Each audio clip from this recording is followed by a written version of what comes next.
2023. The bill is by Senator Beth Siengo.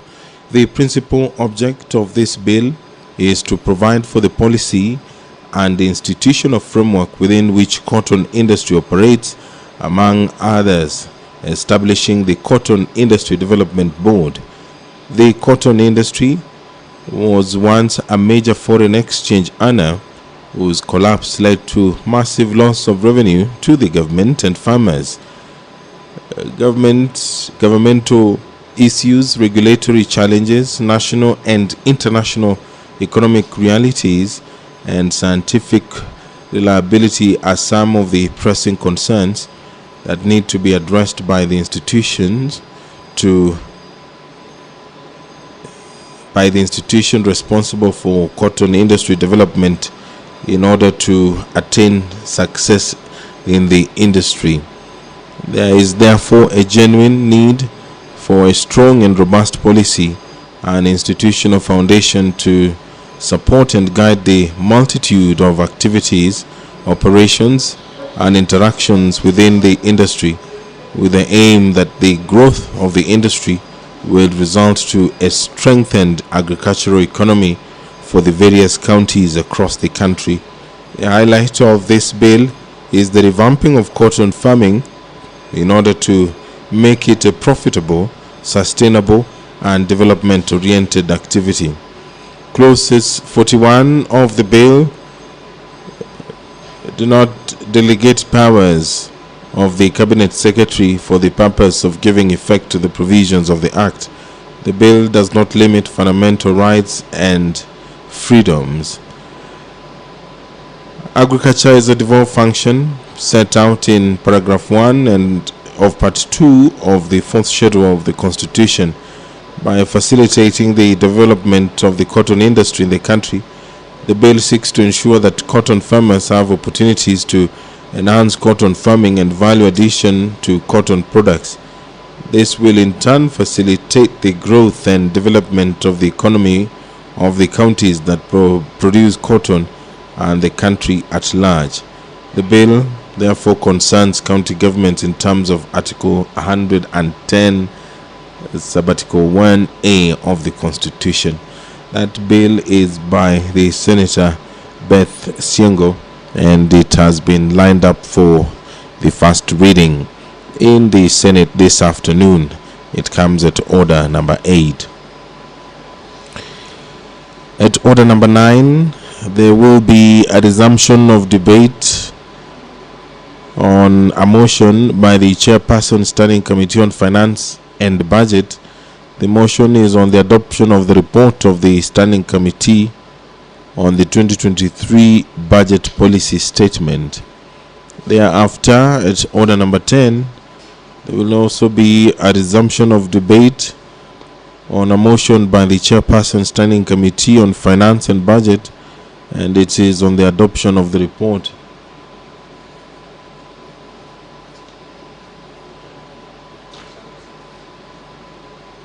I beseech you to behold with abundant favor and blessings as your servants whom you have been pleased to call to leadership positions in this republic.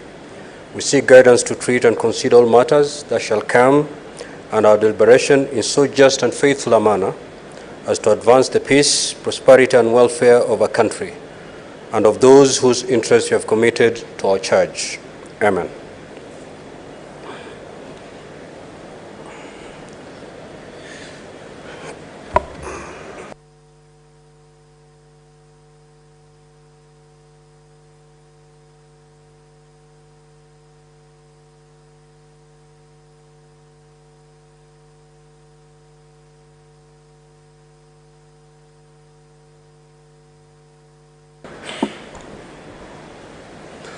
Sergeant at Arms, kindly ring the bell for 5 minutes.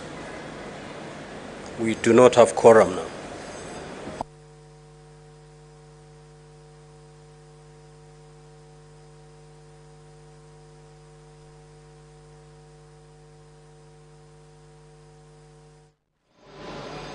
If you're just joining us, the business of the Senate is yet to begin.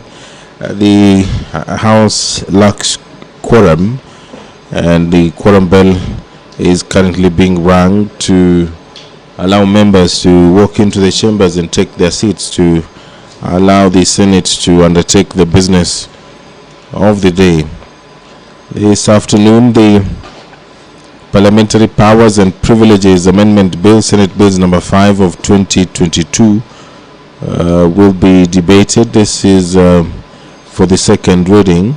And then the other bill that is also scheduled for debate for the second reading is the Natural Resources Benefit Sharing Bill, Senate Bills number 6 of 2022. The debate on this had already begun before it was interrupted on Wednesday, 1st March 2023. There are two bills which have been lined up for debate for the second reading. The County Vocational Education and Training Bill, Senate Bills number 3 of 2022, and the Preservation of Human Dignity and Enforcement of Economic and Social Rights Bill, Senate Bills number 7 of 2022. There is a motion which is active in the Senate, and it was debated last on Tuesday, 28th February 2023. The balance of time there is 2 hours 41 minutes. The motion is by the Senator Gloria Roba on the provision of free sanitary towels to end period poverty.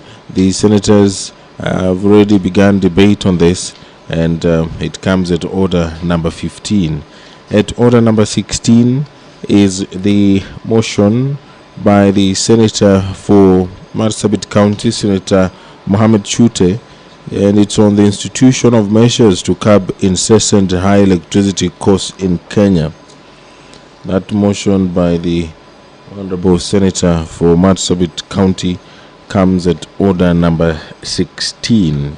The Senator is concerned that private power generating companies, popularly referred to as independent power producers, only supply 28% of power to KPLC, but account for 47% of power purchase costs, calling for the need to enhance energy management in Kenya. Now, therefore, the Senate resolves that the Standing Committee on Energy to undertake an inquiry into contracts signed by the IPPS detailing the cost, capacity and duration of the contractual agreements and their implications on affordability of electricity in the country. That is one of the pleadings by the Senator for Marsabit County, Senator Mohammed Chute. And coming in at order number 17 is a motion by the Honorable Senator Wahome Wamatinga and Senator Mohammed Faki. The motion is on enhancing highway safety and convenience. And at order number 18 is a motion by the Honorable Senator Enokombua on drought mitigation. It's a motion on drought mitigation program in public schools. At order number 19 is another motion by Senator Agnes Kavindu on the compensation to the Kenyan victims of the 1998 bombing of the United States Embassy in Nairobi. Those are some of the businesses that the senators will be engaging in this afternoon.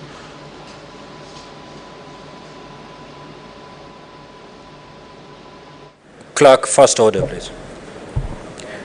Order number 1, administration of oath. Order number 2, communication from the chair.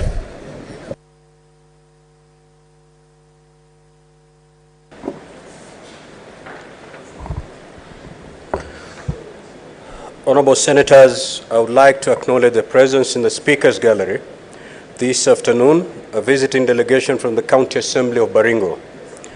The delegation comprises members of the Budget and Appropriations Committee who are on a 5-day study tour with the counterpart committee of the Senate. Honorable Senators, I request each member of the delegation to stand when called out so that you may be acknowledged in the Senate tradition. Honorable Ernest Kibet Tarus, the Chairperson, Budget and Appropriations Committee, and MCA. The Honorable Simon Kimunge Kiplagat, Vice Chairperson, Budget and Appropriations Committee. The Honorable Lawi K. Talam, Member of the Budget Committee. The Honorable Maria Chepuriot Losilei, Member of the Budget and Appropriations Committee. The Honorable Alex Kiprono Kurui, Member of the Budget and Appropriations Committee. The Honorable Lurien Sam Locales, Member of the Committee. The Honorable Ben Koech, Member of the Committee. Mr. Emmanuel Kubai, Principal Hansard Reporter. Mr. Jeffred Kipkorir Chepsoi, Assistant Director HRM and Development. Mr. Kiptun K. Jonathan, Clerk of the Committee. Mr. Ronald Chirutich, Principal Physical Analyst. Mr. Motonyo Piracol Dennis, Clerk Assistant to the Committee. Mr. Wilson Kechem Kiptui, Accounts Assistant. And lastly, Mr. Amos K. Chirogoni, Sergeant at Arms. On behalf of the Senate and on my own behalf, I extend a warm welcome and wish you a fruitful visit to the Senate. Thank you. I will allow, is the Senator for Baringo in the House? Kindly take the floor and make your welcoming remarks to the delegation from Baringo. Thank you, Mr. Speaker.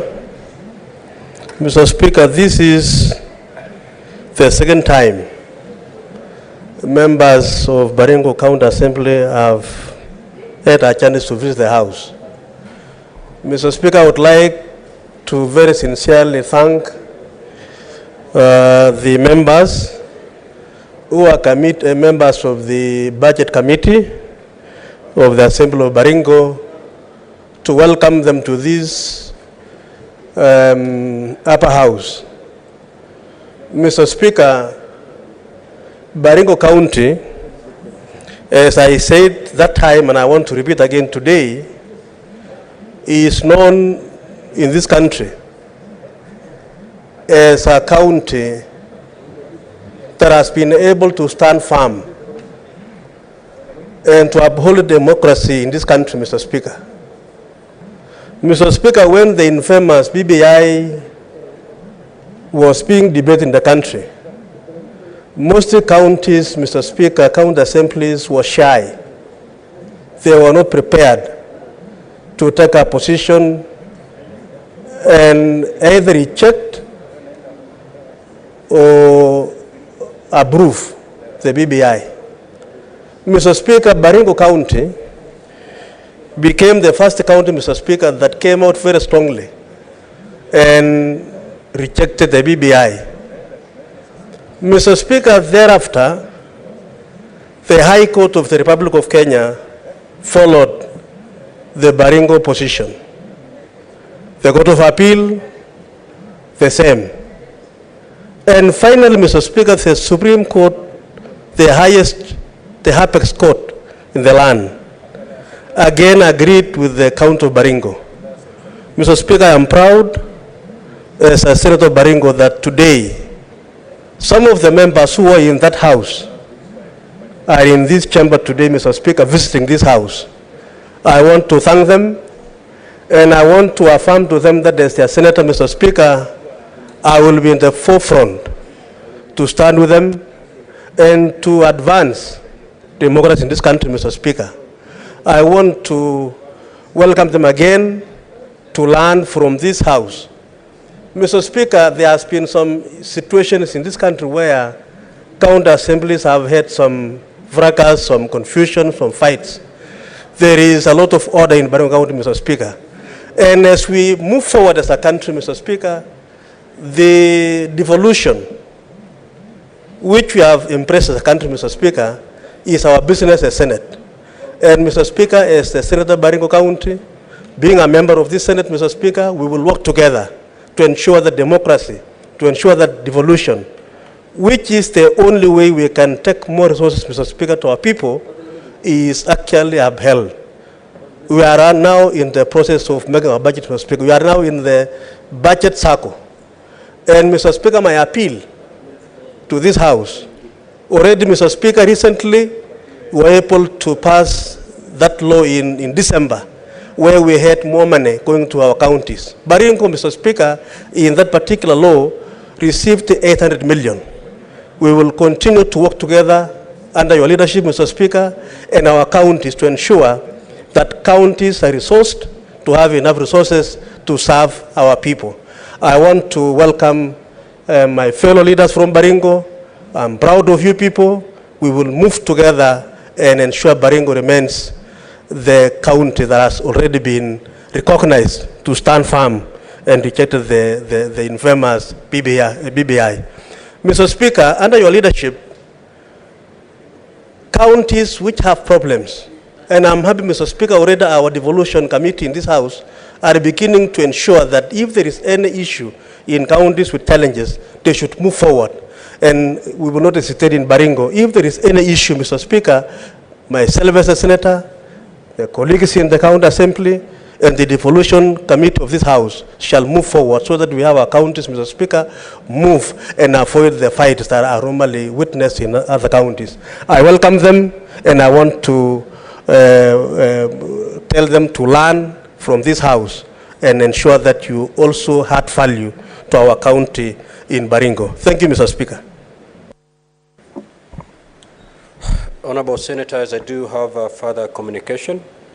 In the public gallery this afternoon, we have 58 students accompanied by 5 teachers from Ualimo Secondary School in Nairobi City County who are in the Senate on an education tour. Honorable Senators, in our usual tradition of receiving and welcoming visitors to Parliament, I extend a warm welcome to them, and on behalf of the Senate and on my own behalf, wish them a fruitful visit. I thank you. I'm not seeing Senator Sifuna. I will pick a Nairobi delegation. Senator Tabitha, please welcome the students. Thank you, Mr. Speaker, for that opportunity. Let me take this good opportunity this afternoon to welcome the students in this beautiful county of Nairobi. As leaders of this country, we are happy to see you in the education system. Mine is to urge you, as the younger generation, to pursue your goal of education, because as I've always stated and as I've always said and as I've always encouraged, I've always said that education is what your parents can always give you and nobody can be able to take away from you. I've always stated that generations have changed. We are in a digital space. We are in a Western time where matters or cultures have actually changed over time. I urge you, the generation that we set these laws for, that you take up the role and follow what is good, take what is right, and that can be able to positively, open your future goals to what you want to pursue. Also, politics is a career. I encourage you to follow suit. We are here, we started from far. I started from being a pharmacy student. I'm a pharmaceutical student, still currently pursuing my PhD at the University of Nairobi. And I want to tell you, education has no end. Each day is a learning day to the youth generation. I take this opportunity to also state that matters LGTB normally sometimes have been stated to start from the younger generation. I take this floor today to urge you, the generation, that we set the culture, because we are Africans. We set the culture moving forward, that some of these Western things, you, the younger generation, as we guide you, we kindly urge you, we kindly request you not to entertain the Western world of LGTB. Strongly, I rebuke it. And I ask you also to always kindly listen to your parents, put God first, and all doors shall be opened unto you. Thank you, Mr. Speaker. Next order, clerk. Order number 3, messages. Order number 4, petitions. Order number 5, papers. Order number 6, notices of motion.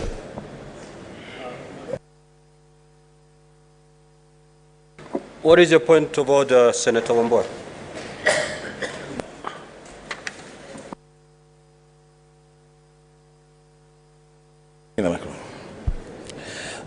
Thank you, Mr. Speaker. Mr. Speaker, I rise on a point of order pursuant to Standing Order 37 to seek leave of the Senate to adjourn to discuss a definite matter of urgent national importance, namely the decision of the Supreme Court of Kenya in NGOs Coordination Board versus Eric Gitari and 5 others in petition number 16 of 2019, which declared discrimination against lesbians, gay, bisexual, transgender, and queer community, LGBTQ, unconstitutional, and affirmed the rights of the community to form an association. Simameni bwana. Simameni bwana. Nini bwana? Wewe wacha hiyo neno bwana. No, I know.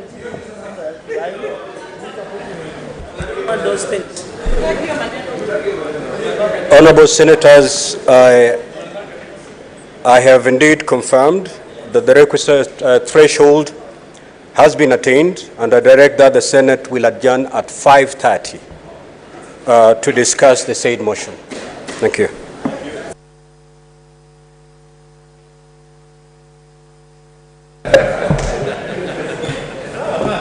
Next order. Order number 7, statements. The Majority Leader.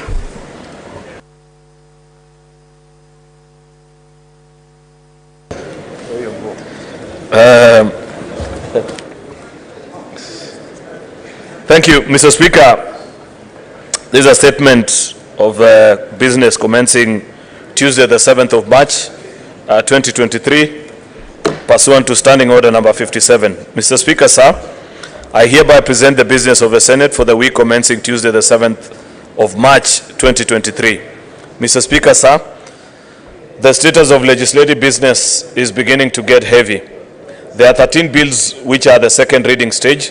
4 of these bills are scheduled in today's order paper at order number 11, 12, and 13 and 14, while the remaining 9 bills have been referred to the respective standing committees for consideration pursuant to Standing Order number 145. The Senate Business Committee will schedule these bills for second readings upon completion of the 30-day period for committees to consider bills. However, in the event that a standing committee tabled a report earlier than stipulated timeline, the Senate Business Committee will prioritize the bill for such reading. I feel I need to explain this, Mr. Speaker, that there are committees that have worked so well.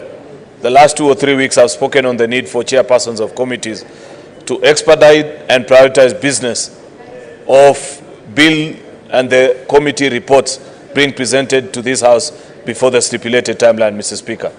And there are committees, there are good chairpersons that have heeded this call, and therefore this is just an assurance to them that once the House is seized of the committee's report on a particular bill, even if that bill on the queue of bills to be considered before the House is listed way further, we shall give priority to such bills, Mr. Speaker. And therefore, I urge committee members and chairpersons to give bills and their reports the consideration that is due unto them so that they can be quickly processed by this House. 5 other bills are undergoing concurrence pursuant to Article 110(3) of the Constitution and will be scheduled for the first reading upon the completion of this process. Mr. Speaker, we must register our appreciation with the cordial and collegiate relationship that you continue to enjoy with your counterpart, Senator Moses Masika Wetangula. Each time we refer to statements and bills that are under consideration under 110.3, despite the fact that there are other matters that are pending between the two houses, at least we do celebrate the fact that ever since the two of you took reins of parliament, there is no particular bill that we can say ought to have come to the Senate and hasn't been sent to this House, Mr. Speaker. We appreciate that is the intention of our drafters of our Constitution. I don't think that they expected that we shall always have to battle it out in court, as has been the case in the previous two sessions of Parliament. However, Mr. Speaker, having said that, it is still my sincere hope that we shall conclude on the mediation process that is going on between us and the National Assembly, because we want to put this matter to rest with finality. In fact, if we can reach a point of agreement, Mr. Speaker, without having the Supreme Court issuing a determination, because we couldn't agree amongst the two houses, then the country will have won, Mr. Speaker. I hope that we shall conclude that process. I know that we still have a few days to run after the meeting that we had in attendance of a minority leader, myself, yourself, as well as a team from the National Assembly. Mr. Speaker, sir, I cannot emphasize enough the need for the standing committees to expeditiously consider bills, refer to them, and table reports pursuant to Standing Order number 148. I also urge the respective movers to be available in the chamber whenever their bills are scheduled in the order paper number 4. With respect to the petitions, members of the public continue to show their confidence in the Senate to hear and determine matters of concern to them. We have now received 6 petitions which have been committed to the respective committees pursuant to Standing Order number 238. I continue to urge respective committees. I continue to urge, one second, I'll take that again. I continue to urge respective committees to consider these petitions expeditiously and to table the reports within the required 60-day period. I take this opportunity to request the chairpersons who are facing any challenges in processing business to bring these matters to my attention so that appropriate interventions, either through the liaison committee or the Senate Business Committee, may be made to address any bottlenecks. With respect to statements, there have been numerous sought pursuant to Standing Order number 53. I look forward to committee chairpersons making reports on the statements in the coming days. I continue to encourage senators and the respective standing committees to identify and come up with legislative intervention that will be converted into bills. Mr. Speaker, sir, in conclusion, on Tuesday the 7th of March 2023, the SBC will consider and approve business for the day. This is projected to contain business that will not have been concluded from today's order paper and any other business scheduled by the Senate Business Committee. The order paper for Wednesday, 8th March 2023 and Thursday, 9th March 2023 will as well contain business that will not be concluded on Tuesday, 7th and Wednesday, 8th, respectively. The SBC will also schedule any other business as well as petitions and statements pursuant to the standing orders. I thank you and hereby lay the statement on the table of the Senate. Thank you, Mr. Speaker. What is the point of order, Senator? Yes, Mr. Speaker, with your kind permission, 2 months ago I made a request for statement in relation to human-wildlife conflict in Makwiny, and unfortunately, Mr. Speaker, I have not been called by the relevant committee to make a presentation nor received an answer on the same. Mr. Speaker, yesterday an elephant killed somebody in Kibwezi East, Mr. Speaker, and the wananchi refused to let the body go till this afternoon when KWS went there together with policemen and tear-gassed wananchi so that they could take away the body, Mr. Speaker. Mr. Speaker, I'm really looking forward to an answer from the committee, an answer from the minister in charge of wildlife, an answer from the director of CID, of KWS. And Mr. Speaker, in this matter, it is now become a matter of criminal nature, in that there has been negligence or criminal negligence on the part of officers of KWS knowing very well the elephants are there, they've gotten reports. They just let them, wander around, and yet the county government has done a wire, and all they needed to do, Mr. Speaker, since Monday was just to take the animals across, and they are not able to come back to Kibwezi East. Mr. Speaker, the matter has really escalated, and I'm looking forward to see the DPP failure of the committee giving me any answers so that we can pursue criminal prosecution on criminal negligence charges on the death of this particular man, Mr. Speaker, so that then we can wake up the officers of KWS and they know when they neglect their duty and somebody dies, then they can be charged in a court of law, Mr. Speaker.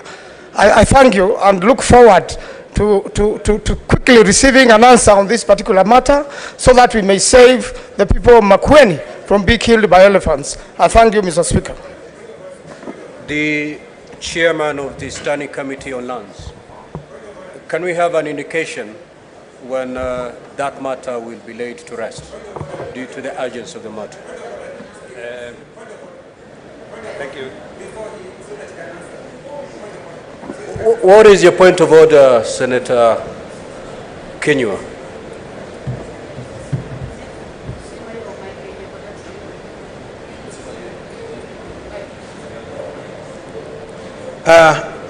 Asante Bwana Spika. Ni kweli huu usumbufu kwa hawa wanyama wamekuwa kusumbua hata Laikipia. Tumeandika taarifa tukiuliza hayo maswali. Bwana Spika, ukitembelea sehemu ya Sironi, mtu ameshambuliwa na ndovu na kuuawa. Bwana Spika, mimea yetu yote imeharibiwa na ndovu. Ukienda sehemu ya Manguo, viboko wanashambulia watu, Bwana Spika. Na mimi sina shaka pangu rohoni, mwenyekiti ambaye najua ni senator wa kutoka Nyandarua Medhu, nimemsikiza katika mikutano mingi akisema yeye ni kiongozi wa wanyama, Bwana Spika. Sasa hawa wanyama inakaa wamemlemea, Bwana Spika. Kwa hivyo Medhu atumie lugha ambayo anaelewa vizuri, kwa sababu yeye mwenyewe, Bwana Spika, ndio amekuwa akituambia kila mkutano, anasema yeye ni mwenyekiti wa mazingira na wanyama wako katika chini yake. Sijui sasa wanyama wamekaa juu yake, Bwana Spika, kwa sababu sasa amenyamaza kimya. Bwana Spika, leo tunamuomba Senator Medhu aongee kuhusu viboko, aongee kuhusu hawa wanyama, ndio atuambie kiasi ya kazi ambayo ametenda, kwa sababu hawa wanyama wanatusumbua, Bwana Spika. Ukitembea Laikipia, kama si kiangazi kinatusumbua ni wanyama, kama si wanyama, Bwana Spika, ni hawa majangili wanaotuiba. Kwa hivyo siku ya leo, Bwana Spika, Senator Medhu tunamngojea kwa hamu na gamu aweze kutujibu ili tuweze kutosheka. Asante Bwana Spika.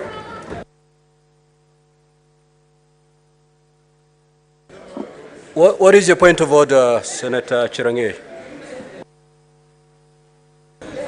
Thank you, Mr. Speaker. I raise understanding order number 1. I note with concerns, and I think I do register with your office, that sometimes there are issues that are of importance and very urgent. Is there a way through your office you give an order, and I don't know whether your Deputy Speaker is the chairperson of Liaison Committee, where if we have an urgent matter, like what Senator Manso and Senator Kenywa are putting across, the chairpersons or those specific committees can give progress report. For example, if an urgent matter comes before the House like today on Thursday, is there a way with your office and your secretariat, a progress report can be given at the next sitting, maybe probably on Tuesday or Wednesday, so that we avoid, I know 14 days and 7 days, and some of these matters, Mr. Speaker, are sometimes very urgent. It involves life, the issue of life and death. Therefore, Mr. Speaker, I request understanding order number 1, by your powers, kindly, the chairpersons can be giving progress, especially on urgent and important matters. Because sometimes, Mr. Speaker, there are things which are urgent, but not very important. Mr. Speaker, finally, is also to suggest through your office, if there are urgent issues, like for example, what happened in Marsabit yesterday, or what is happening in wildlife, is there a possibility through the guidance of your office to give powers to these committees to make presence on the ground?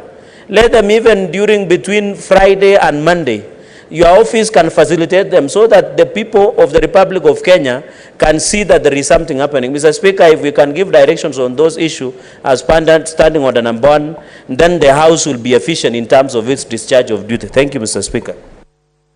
Very well, Senator Chirange. That's a very noble issue that you've raised. It shall be discussed at the SBC, and that direction will be given, and it shall be communicated to the liaison committee. Senator Matthew, kindly proceed. Thank you very much, Mr. Speaker.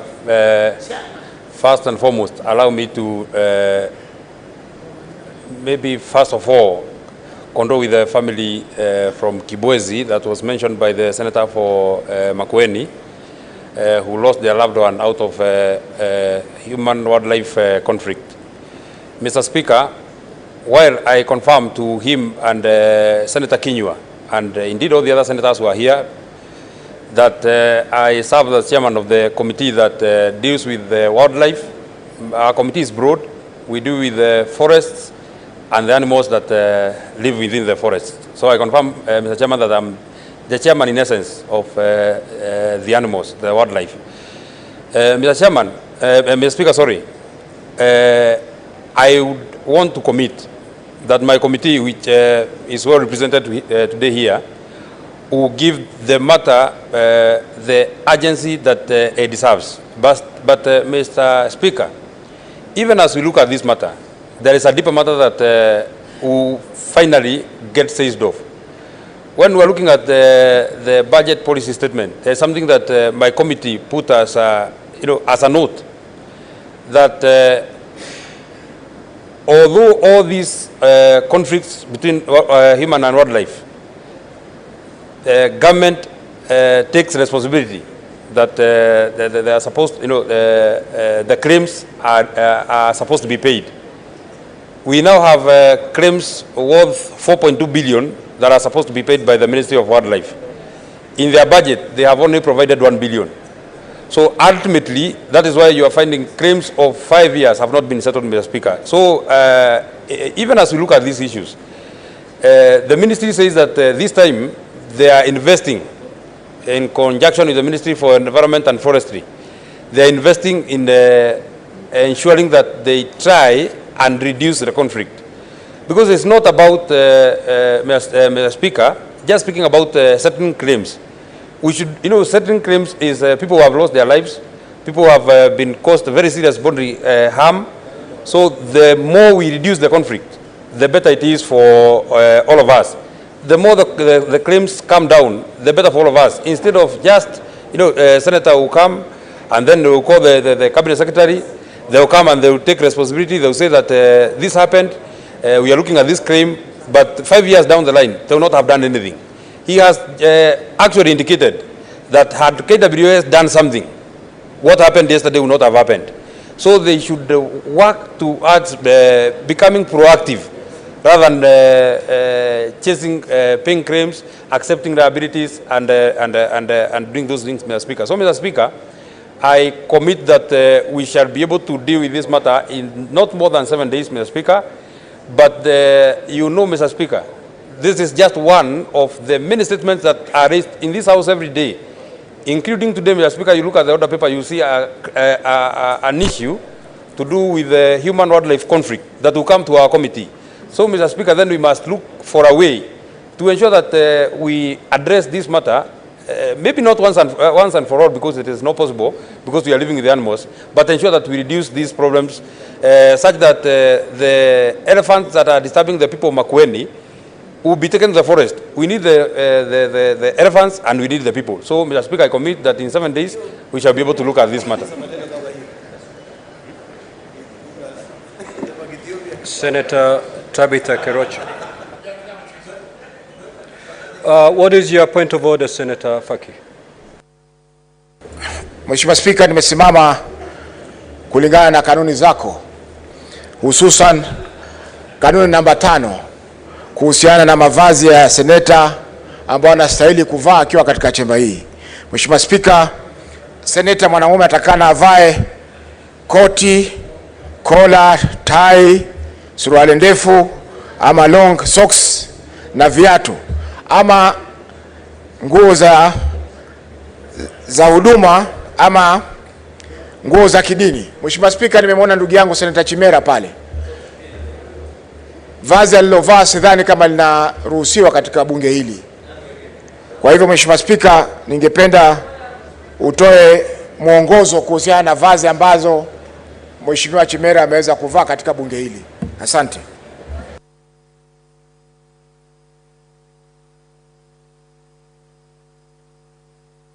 What is your point of order, Senator Kenyo? Bwana Spika, nimemsikiza Senator Faki akitaja mavazi ambayo yanapaswa kuvaliwa, lakini kimwangalia Senator Chimera, Bwana Spika, amevaa mavazi ambayo yanakubalika katika jumba hili. Bwana Spika, amevaa kaunda suit ambayo nimekuwa nikimuona senator wa kutoka Kisii akiwa amevaa, Bwana Spika, kila wakati. Bwana Spika, ukweli wa mambo ni ya kwamba pengine ndugu yangu Senator Faki kutoka Mombasa, kwa sababu amevaa miwani, Bwana Spika, tunaweza tukamkubalia pengine haoni vizuri, kwa sababu mimi niko karibu na Senator Chimera, naona amevaa vilivyo, Bwana Spika. Na ukimwona Bwana Spika, Senator Faki ako na miwani, Bwana Spika, kwa hivyo naweza nikamuia radhi. La Senator Chimera amevaa mavazi ambayo ni mazuri, Bwana Spika, na kwa sababu jana uliongea na ukasema ya kwamba mavazi ambayo hasa ni ya Kiafrika tunapasa tuyatilie mkazo, kwa sababu ni vizuri tuseme ya kwamba Bwana Spika, utamaduni wetu unafaa zaidi na tuweze kuutukuza. Ni kama vile Bwana Spika ninavyoongea Kiswahili, wengine wanasema ya kwamba sipaswi kuongea Kiswahili kwa sababu mtu anayeongea Kiswahili ni kama hajaelimika vilivyo, Bwana Spika. Anapaswa aongee lugha ya nyani, Bwana Spika, ambayo ni Kiingereza.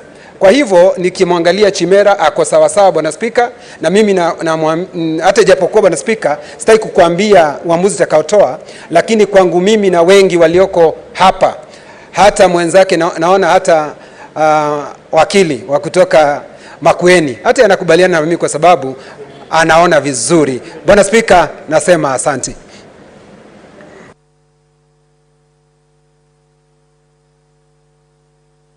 I rule on a point of order. What exactly is out of order of that dressing? So that I understand you. You have indeed read the Speaker's rule number 5, but what exactly is Senator Chimera breaching in that particular rule? Mheshimiwa Spika, hakuna koti la mikono mifupi. Koti ni la mikono mirefu ambayo inatoka kutoka kwenye bega mpaka kwenye viganja. Mheshimiwa Spika, ili hatuwezi kusema kwamba ni koti. Hata kama ingekuwa ni kaunda suit, lakini hiyo ni kaunda suit ambayo ni ya mikono mirefu. Nguo ambazo anavaa Senator Onyonka, kaunda suit anavaa Senator Onyonka, Mheshimiwa Spika, ni ya mikono mirefu na inaziba sehemu hizi mpaka kwenye vitanga, Mheshimiwa Spika. Kwa hiyo Mheshimiwa Spika, Senator Joyce, nafikiri ungenipa nafasi niongee. Senator Faki, just proceed with your explanation. Lile vazi alilovaa Senator Chimera, Mheshimiwa Spika, sio vazi ambalo linakubalika kulingana na kanuni zako. Kama ingekuwa ni vazi la kienyeji tungeweza kumsamehe. Mheshimiwa Spika, kaunda suti si vazi la Kiafrika. Asante.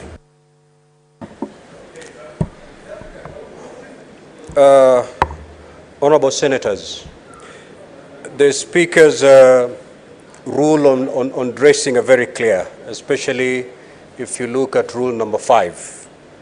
And it goes to define what we are supposed to wear as we come to this house. And for avoidance of doubt, let me also read it out to all of us. That senators are required not to enter the chamber, lounge, or dining room without being properly dressed. This means that a male senator will be dressed in a coat, collar, tie, long trousers, socks, and shoes, or service uniform, religious attire, or such other decent dressing as may be approved by the Speaker from time to time. The Honorable Senator Chimera is dressed in a kaunda suit. The definition of a coat does not include that it covers the entire arm. And I therefore rule that the senator is properly dressed. And if any event, as a speaker, I have the power from time to to determine what a decent dress is. Using that power as a speaker, I rule that indeed Senator Chimera is decently dressed. Proceed.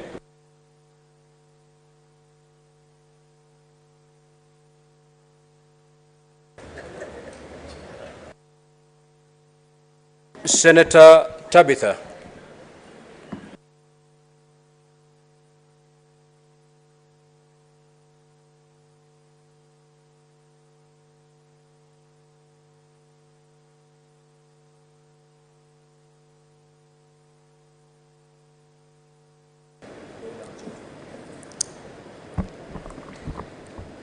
Thank you, Mr. Speaker.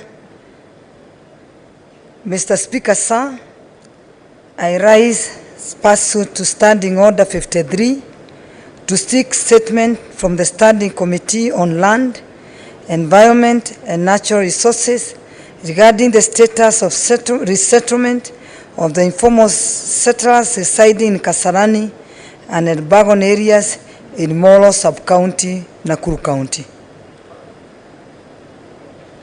In the statement, the committee should apprise the Senate on the progress made by the national government towards the settlement of the victims of East Mau who are now residing at Kasarani and Elbagon in Molo Sub-County and Nakuru East Pipeline, Nakuru County. State whether there is any allocation in the budget by the national government to resettle the victims. State if there has been any input by the national government to address the public petition on resettlement of East Mau Forest evictees, which was made to the committee, and explain why the East Mau evictees, unlike their counterparts from Bomet, Kericho, Baringo counties, have been resettled, have not been compensated. Honorable Speaker,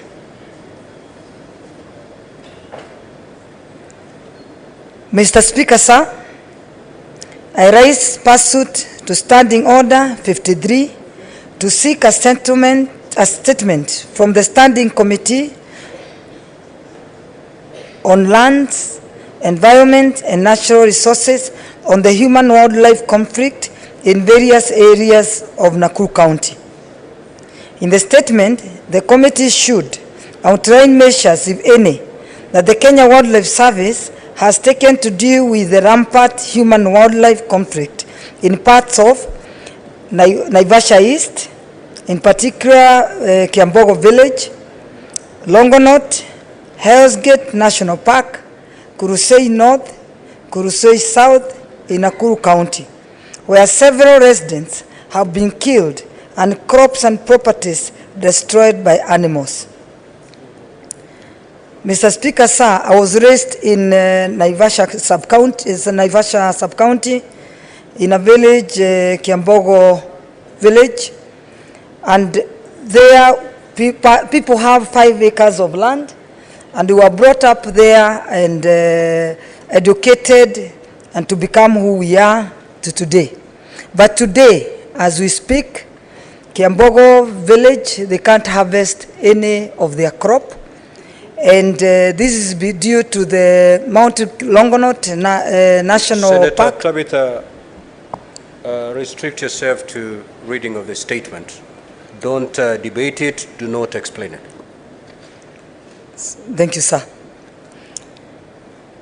Mr. Speaker, sir, list all reported areas of human-wildlife conflicts occasioned by wild animals in Nakuru County from 2020 to date, stating the remedial measures taken, including compensation of families of those killed or maimed by wild animals, and spell out measures being put in place by the government to provide a lasting solution to human-wildlife conflict in the said areas. Thank you, Mr. Speaker, sir. Senator Beth Siengo.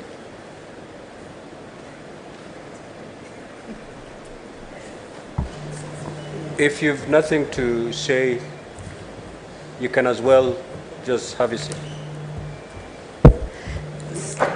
Thank you. And senators, as you walk in, don't just queue for purposes of queuing, because I pick the names as per the order in my computer here. So kindly, if you feel at this juncture would not wish to contribute to the matter that is before the floor of the House, please wait until the matter you're interested in contributing to be called upon, then you can press your gadget. Thank you, sir. Mr. Speaker, sir, actually, I really wanted to comment on the issue that was raised, but because I seem to be overtaken by events, I would only say that Senator Tabitha Keroche from Nakuru is concerned about her people and the suffering that they go through. It is important that this is taken into account, and we stand by her statement. Thank you so much. Senator Cheptumo.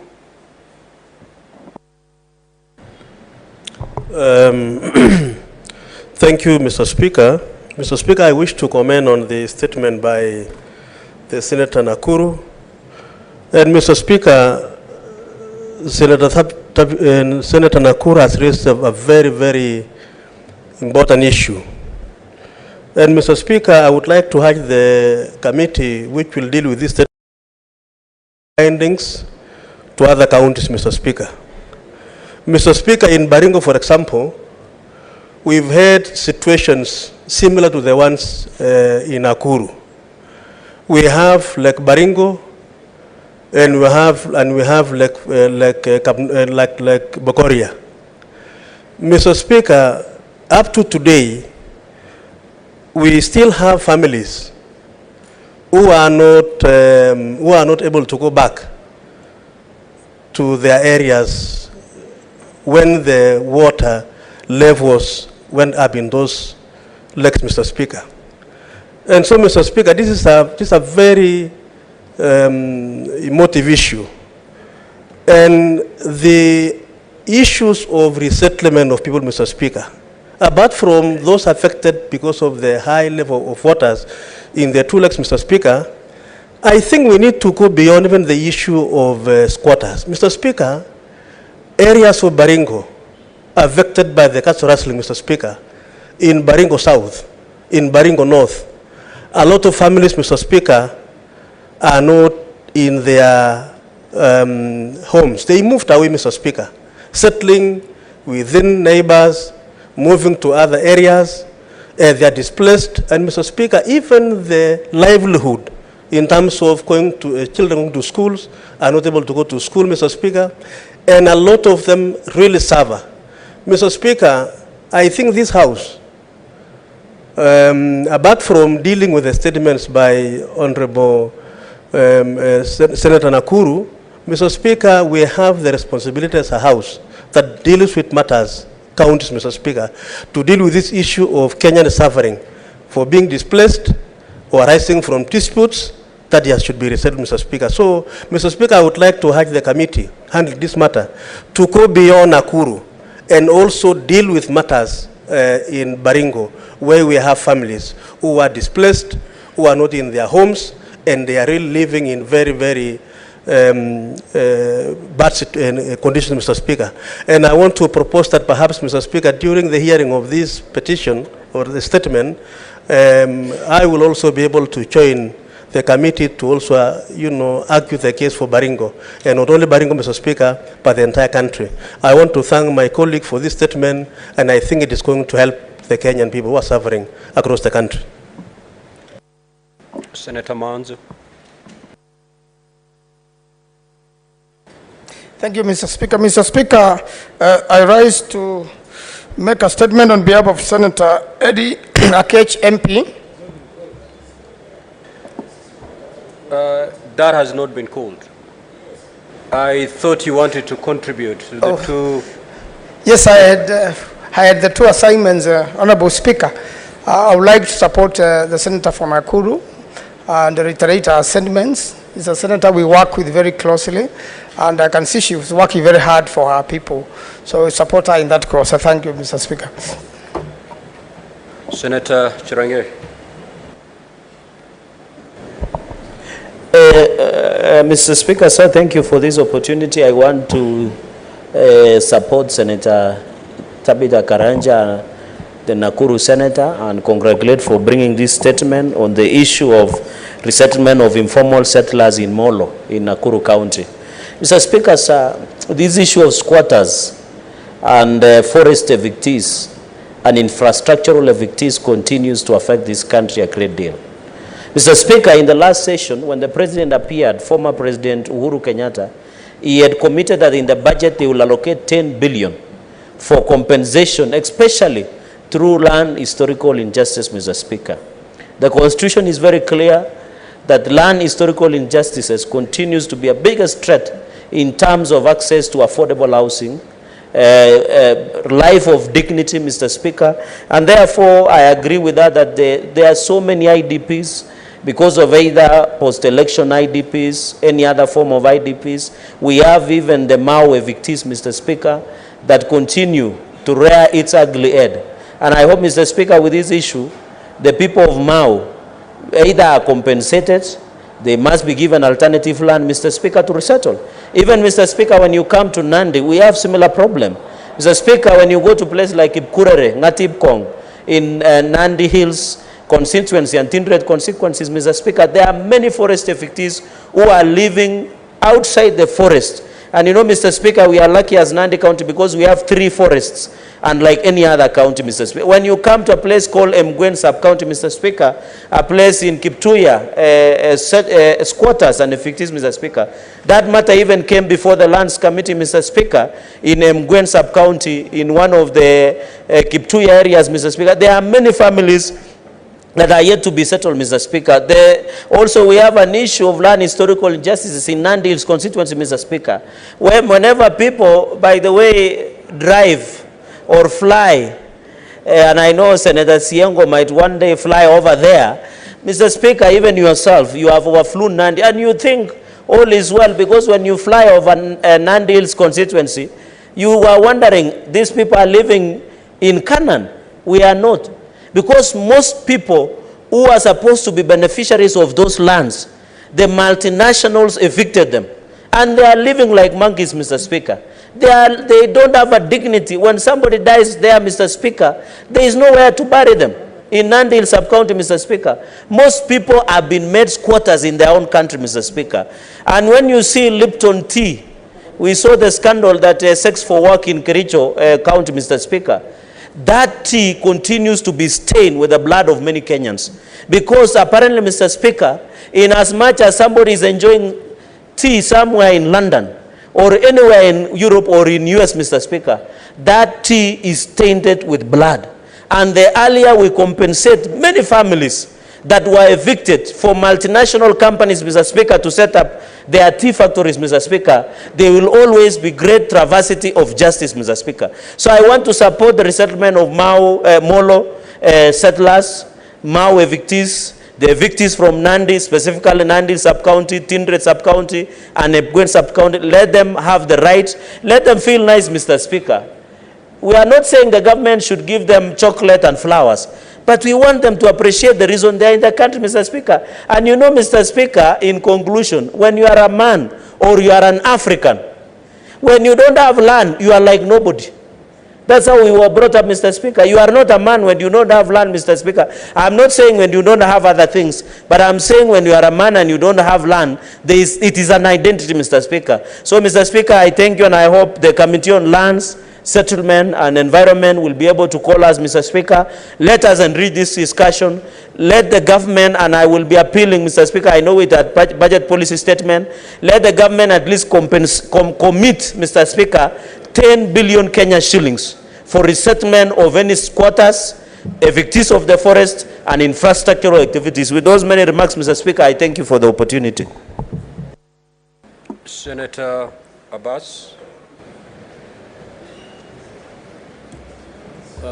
Thank you, Mr. Speaker, sir. I stand to support. What is the point of order, Senator Cheptumo? Mr. Speaker, Senator Cherargei comes from Nandi, and I come from Baringo. Mr. Speaker, it worries me that, according to Cherargei, a man is defined by... Senator Cheptumo, you ought to have rose on a point of order while the Senator... You see, in order, Mr. Speaker, to...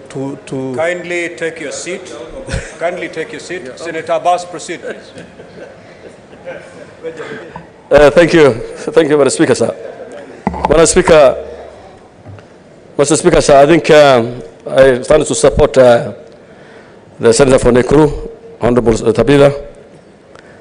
Mr. Speaker, as you are aware, this country, there are people who have not been settled for many years. There are people who have remained IDPs in their own country since independence. From the time of Immerun, before the independence, we had so many people who have been displaced by settlers, the white settlers. And up to today, they are landless and the IDPs in their own country. We have so many conflicts in all over the country. People run away from their homes, and they have no right to settle, and they all remain informal settlers. Therefore, I think it's the high time that this country must settle its own citizens, so that people want to live a decent life. They want their kids to go to school. They want to enjoy farming. They want to get all the privilege that our Kenyans have it. So I support the statement for Senator Tabitha. Thank you, Speaker. Next, Senator Wakoli.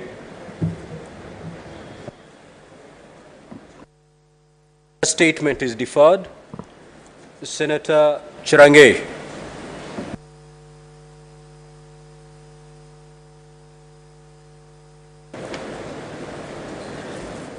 Thank you, Mr. Speaker.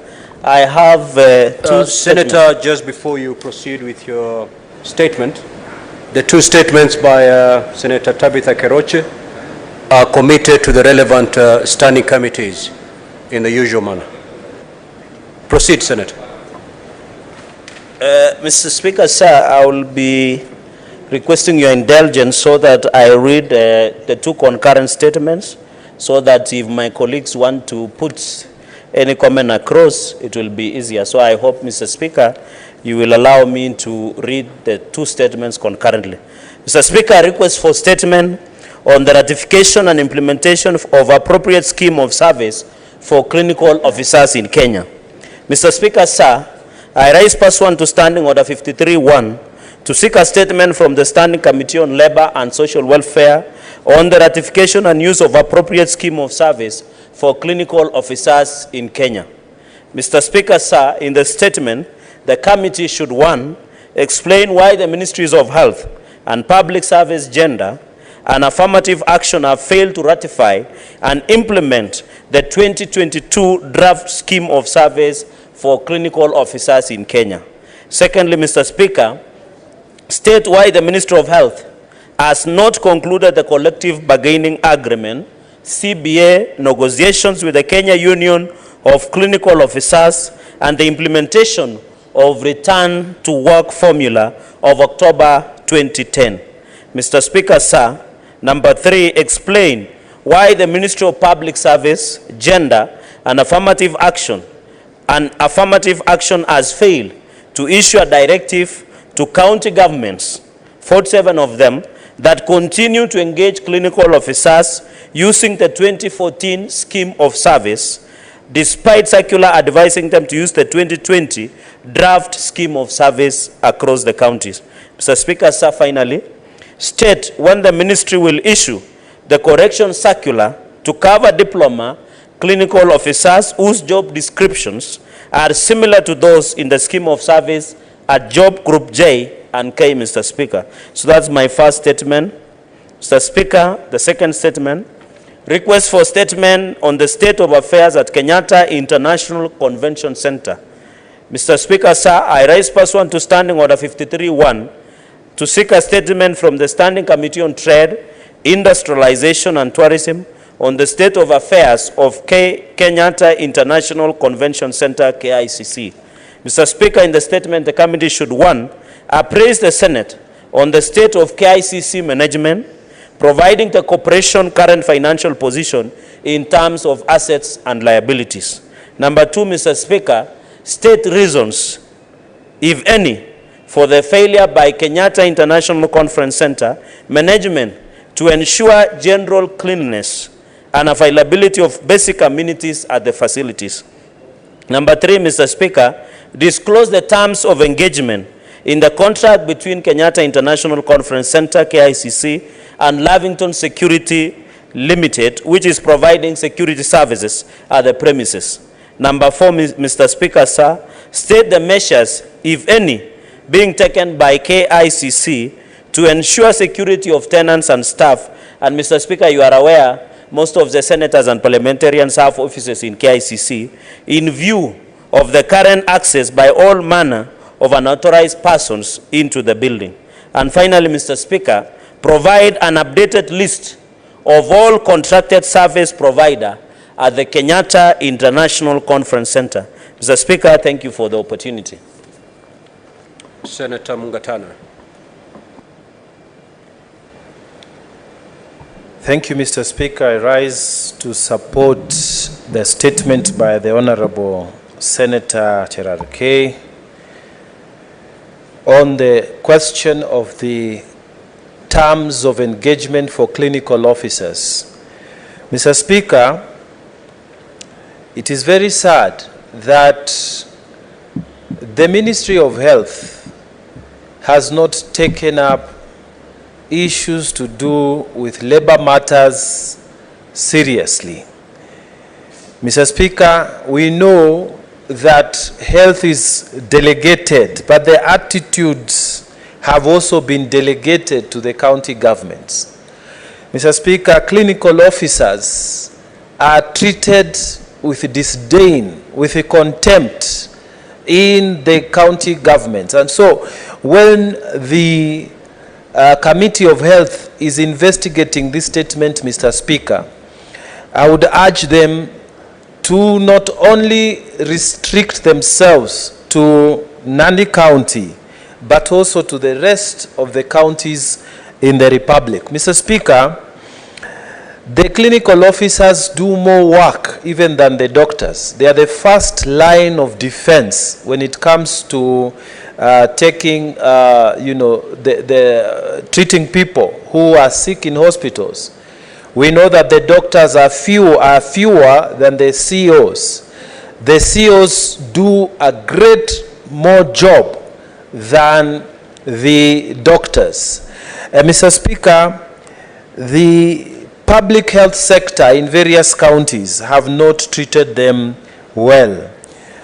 Mr. Speaker,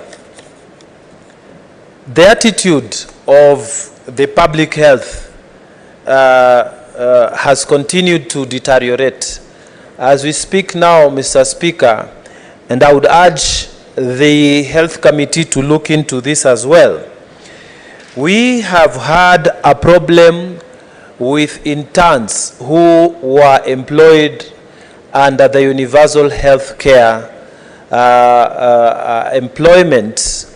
This was done sometimes in 2020, Mr. Speaker, and they were taken in because at the time the government was trying to boost its universal health reach, and also at the time they wanted to boost the war against COVID-19.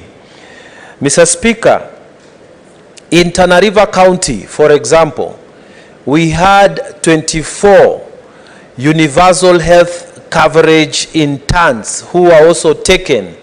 They were given employment contracts for 1 year. And Mr. Speaker, when those contracts expired, they were simply told by the county government that there is no money to absorb them. Mr. Speaker, even those who had graduated, those who are qualified and employed under the universal health coverage arrangement, contracts for 1 year, Mr. Speaker, even them, they were told to just go away. Mr. Speaker, the treatment of our health workers is simply unacceptable. So I'm asking that the health committee, as it sits down now to look at the issues that have been raised on the clinical officers, they should extend their tentacles also to look at issues involving universal health coverage interns and also the other who are employed. Mr. Speaker, the committee must look and see what is the sense of taking people, giving them employment numbers under the Ministry of Health. And because they have those employment personal numbers, they are not able to get any other jobs within the public service. The unfairness must be corrected. So I am urging the committee to treat that statement with the heaviness and the seriousness that it requires, so that our health workers, Mr. Speaker, can be given the dignity that they deserve. I support that statement by the Honorable Cherarki. I thank you, Mr. Speaker. Senator Mogeni.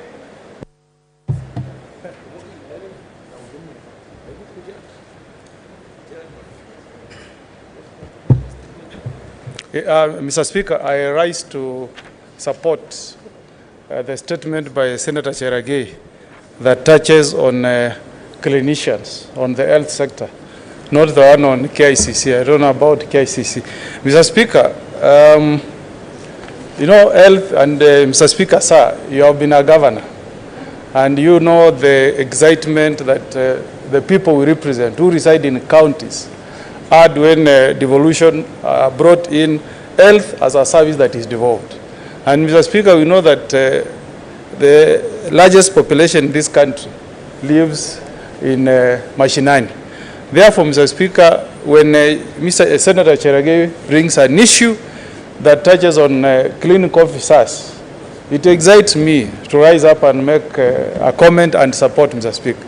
Mr. Speaker, there is an adage that says that a healthy nation is a working nation, and a working nation, Mr. Speaker, is a wealthy nation, Mr. Speaker. So, Mr. Speaker, for us to have a working nation, we have to ensure that the health of our people, Mr. Speaker, is taken care of. And Mr. Speaker, if you pick statistics, we are staring at a crisis. Mr. Speaker, I serve in the Health Committee of the Senate, and last month, we got a report that in the month of January alone, 50 trained nurses, Mr. Speaker, left Kenyatta National Hospital for greener pastures in the United States of America. Simply because they are getting better pay on the other side of the Atlantic, Mr. Speaker. So, Mr. Speaker, this is a matter that should, catch the attention of SRC. Last year, you remember me speaking here, Mr. Speaker, that the Gazette notice that was released by SRC addressed increase of allowances, perks for people at the higher level, commissioners, ministers, our own president, cabinet secretaries, but there was nothing touching on the health care, the health sector of this country. And Mr. Speaker, that is not right. If this trend continues, Mr. Speaker, we will wake up one day and find that we have no clinicians, we have no nurses, and that will trigger a big crisis. So I really want to make a very, very passionate appeal to Salaries and Remuneration Commission, Mr. Speaker. I saw the supplementary budget, Mr. Speaker, that as a proposal to give national government an additional 92 billion on to meet the daily expenditure, not development. And I hope that can also address salaries of this cadre of Kenyans. So, Speaker, we know the president has his prerogative to appoint cabinet administrative secretaries, which is okay. There are only 23 at most. But the people that should get our attention is this class of people, clinicians. And you know, as we moved around, we moved around, Mr. Speaker, and at that time we knew we were getting this thing. You know, we had our Matiang'i on our side, We knew the state was on our side, and we went and assured Kenyans, once we take, you will have 6,000 in your pockets. But you know, Mr. Speaker, we lost. Now you are, the UDA administration is in government.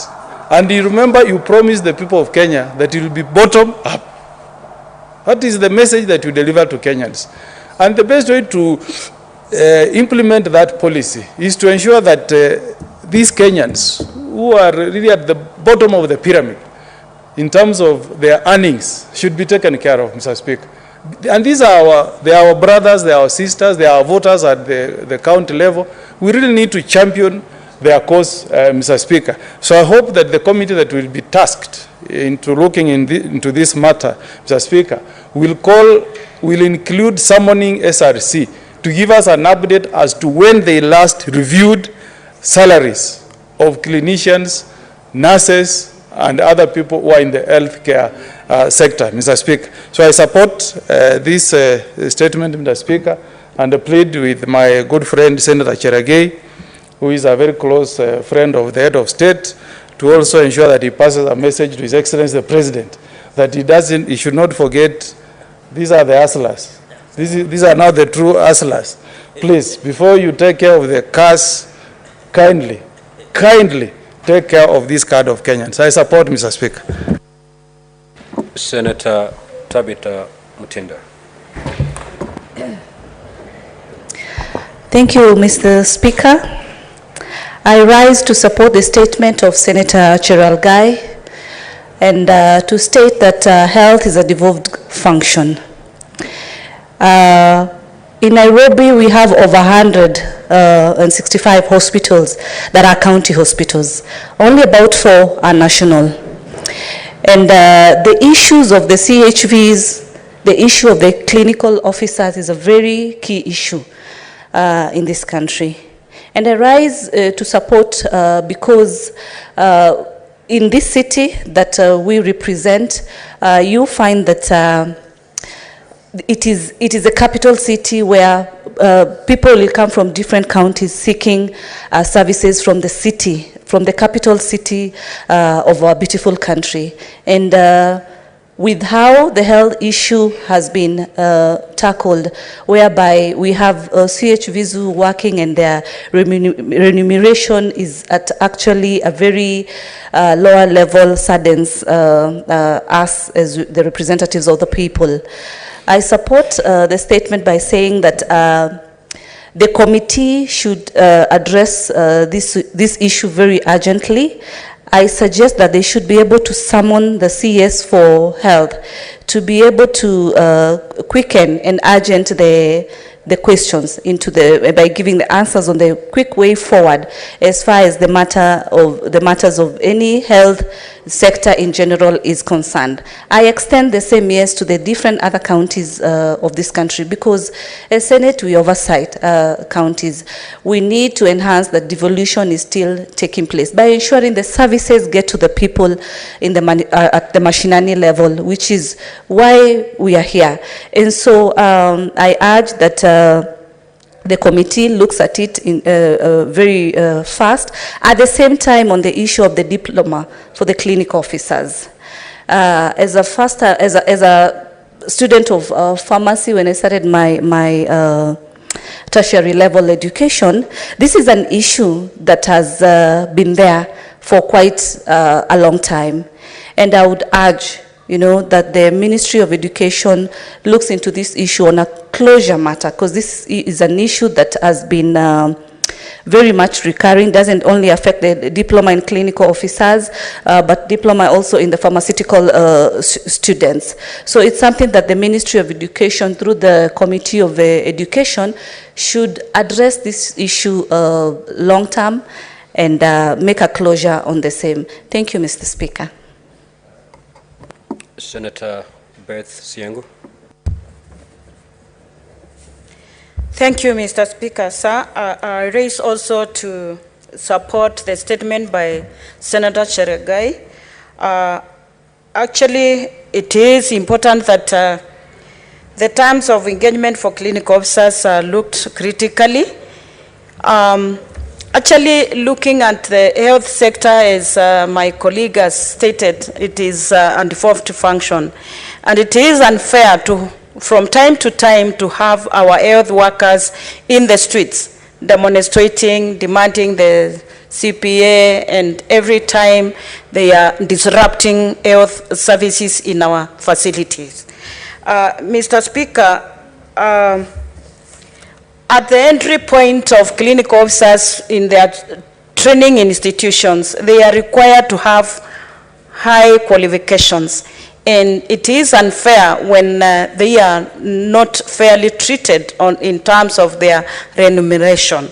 This is discouraging even our students in schools who feel that if they take any course on health matters, they will not be treated well, they will not get a proper payment package, and that's what is leading to many of our health workers going abroad to look for greener pastures. So I would request the Health Committee, where this statement is heading, that they would treat this matter with the seriousness it deserves, because we need dignity of our health workers. Thank you, Mr. Speaker. I support.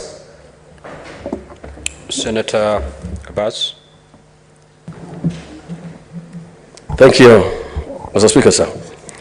Mr. Speaker, I think as I wear this country, the health situation and the conditions of the people of Kenya, it's a healthy nation, by the way. But of course, most of our health practitioners are not well taken care of. You see every day our doctors are in the streets. The RCOs, the registered clinical officers, are not even employed anywhere. They're hazarding, the nurses are hazarding. And the other day you are seeing the papers that even doctors cannot go out of the country to look for a job outside the country. If you are not able to employ them, then I think they should be allowed to look for a job outside. Two, I think, as the Honorable Secretary said, the clinical officers are actually almost nowhere, because we have the doctors there, we have the nurses, and then this I know KU has started a degree on clinical surgery and clinical something on that, I don't know what was they call. So it is a high time that we can be able to come back to this country, and our health sector must be focused. If you look at all over the country, most of the rural hospitals, dispensaries, health centers don't even have enough doctors. There are even doctors, qualified doctors, MOs are not there. So the RCOs actually are the ones who are doing all the job. But you know, their welfare is not well taken off. I think generally the outlook of the health sector, since it was devolved, is actually that now they're getting some employment. But as it is, the registered clinical officers should be at least be considered and should be part of the structures. I beg to support, Mr. Speaker. Senator Eddy.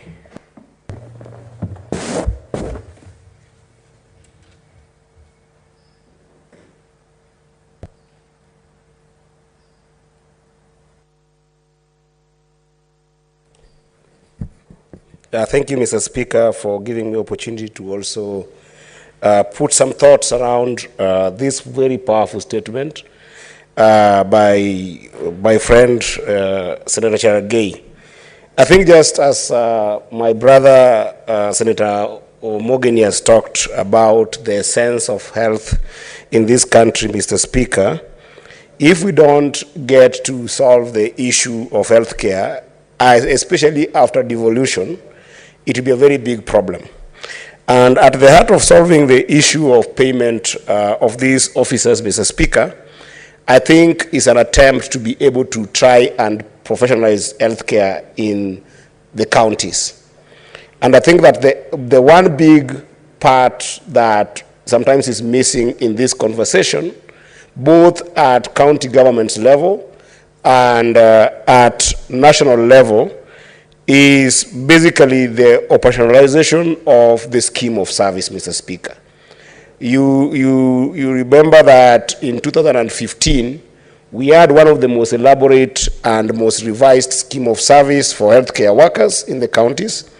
And Mr. Speaker, up to date, this scheme of service has never been implemented. We are in 2023, but this scheme of service was something that in the plan, if you read it very well, could have brought about a number of changes in 2016, 2017, 2018, all the way to 2022. And this is critical because, Mr. Speaker, one of the challenges that the counties are facing is that you find excuses when it comes to paying healthcare workers because, one, there is no well-defined career structure which will attract, motivate, and sometimes also facilitate retention of these officers. To the extent that if you look at some of the recurring pending bills in counties, Mr. Speaker, the bulk of it becomes most of it these healthcare workers. Additionally, Mr. Speaker, there's actually need to provide for a clearly defined job description and specification for delineation of duties and responsibility for some of these medical officers, Mr. Speaker.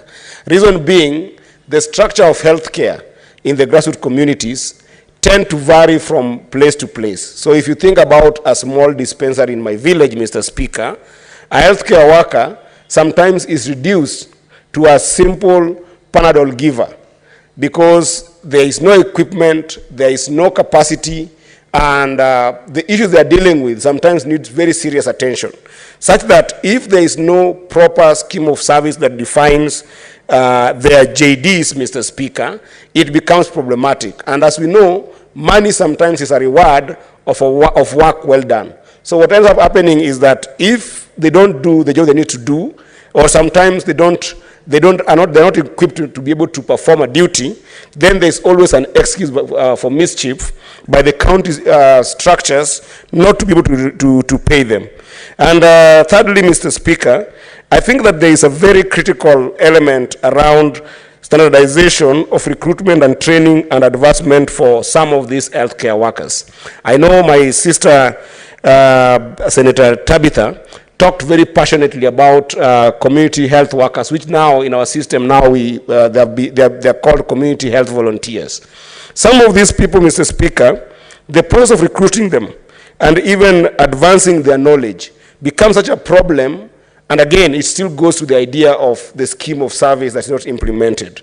And lastly, Mr. Speaker, I think that one of the biggest challenges in the counties is that when you look at the healthcare sector, Mr. Speaker, it is not taken as a serious career in the grassroots communities. Reason being, without pay, people give up and start volunteering even after qualifying so well, as my brother Omogeni talked about, serious nurses that come out of universities, then they go to the grassroots to seek for a job, they can't get it, then what ends up happening is that they want to volunteer. So there is need, Mr. Speaker, to ensure that there's appropriate career planning and succession in terms of management when you think about the entire healthcare infrastructure in the counties. And I think that this statement is a very good nexus to be able to appeal to the Minister of Health if she can be able to actually help counties to operationalize the scheme of service that we have had sitting on their desks since 2015, Mr. Speaker. With that, Mr. Speaker, I support. Thank you so much. Senator Cheptumo. Thank you, Mr. Speaker. Mr. Speaker, I rise to support the statement by my learned junior, Cherargei. Mr. Speaker, in every election, every government talks about and manifests about health. And Mr. Speaker, health is a critical component of our society. Mr. Speaker, we talk about universal health care, guaranteeing every Kenyan to proper medical care. But, Mr. Speaker, the limitation we have, as said by the member who has raised a statement, is that we have the personnel. Yes, we do have. Mr. Speaker, we have in this country several medical training colleges across the country. And every year, Mr. Speaker, we graduate several nurses and the other healthcare workers. But, Mr. Speaker, the problem is not the shortage. They are available, but the pay, lack of scheme of service, Mr. Speaker. These members of the members of this House, Mr. Speaker, will always advocate for their interests. We talk about oversight fund because we want to do our work as members of this House. Teachers will talk about their salaries, Mr. Speaker, promotion, increment of salary, and so on, which is in order, Mr. Speaker. But the worst situation now today is that our health workers are not paid well. There is no proper scheme of service, and that, Mr. Speaker, explains why we have a shortage and a problem. Mr. Speaker, you are a governor for 2 terms in Kilifi. And I'm sure if you were to give you a chance, Mr. Speaker, to speak about this issue, you can tell us the very clear experience you went through, because these members of staff on the health sector are not funded well because of the lack of scheme of service. So I support, Mr. Speaker, the proposal through the statement that it is indeed important that we have a scheme of service for these members of staff, Mr. Speaker. Mr. Speaker, in the just concluded budget policy statement, if you recall, Mr. Speaker, because you were in the House, the national government proposes to employ, I think, about 20,000 medical staff in the recent, the just concluded budget policy statement. Mr. Speaker, I support that. But I think, Mr. Speaker, as we now continue to even employ more medical staff, we should equally also look into the welfare of the already employed members serving in the medical sector. So that, Mr. Speaker, again, we don't produce many qualified staff for medical services, nurses and clinical officers and so on, and again, we lose most of them again, Mr. Speaker, to either foreign employment, as said by Omogeni, or even, Mr. Speaker, the private sector. Mr. Speaker, Kenyans are unable to pay medical bills in the private sector. We access more the public facilities.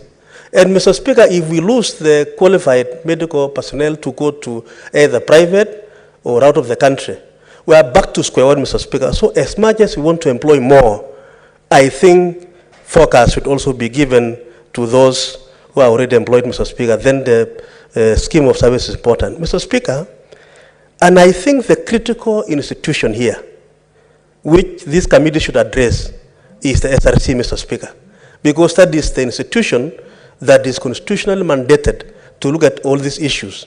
I have heard them talk about the teachers, about members of this House, about the public and the civil servants, but I think less is given to the medical staff. Mr. Speaker, I want to join my colleagues in supporting this statement and call upon the government, the national government, and Mr. Speaker, this is 100% devolved to our counties. It is our business that we ensure that we pursue this route until we have our medical staff go under the scheme of service so that we have devolution, health achieved for the betterment of our people. I support, Mr. Speaker. Senator Manzo. Thank you, Mr. Speaker. Mr. Speaker, this matter affects all counties, and I raised to support Senator Cherigai.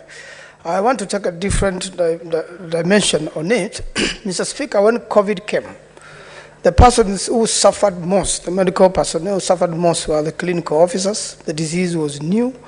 There were no equipment to protect, and many people did not even know what was happening. In Makwiny constituency then, I assisted in burying quite a number of these officers who died when COVID arrived here, and because they had the first contacts, even the remunerations after death were not defined. Mr. Speaker, this be a devolved function, and I'm sure you are very experienced on this.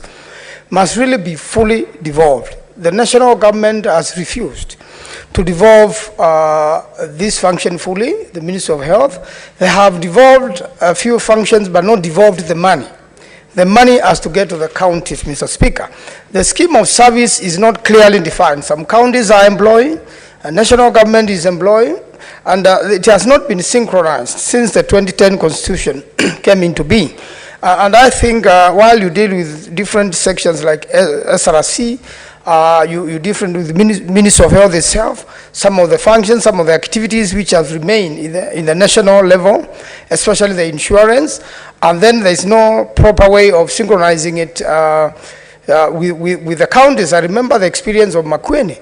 Although my professor, Kevuza Kibwana, was then the governor and was trying to come up with insurance, it took quite a while, even for the locals to understand what it was about, or even to believe in it, or even to execute it, or even to buy into it. And therefore, the health sector continues to suffer while we have a policy and the Constitution, and it is devolved that, Mr. Speaker, it should be fully devolved and this matter addressed quickly so that they could be properly remunerated. Now that they work for long hours, they sacrifice their life, and the profession has become also very dangerous in terms of new diseases or even existing diseases which attack these officers while on line of duty. I thank you, Mr. Speaker. I support. Next statement is by Johannes Mwaruma. The statement is deferred. The next is by Senator Hamida Kibwana. That is deferred. The next is by A.D. Okech, Senator.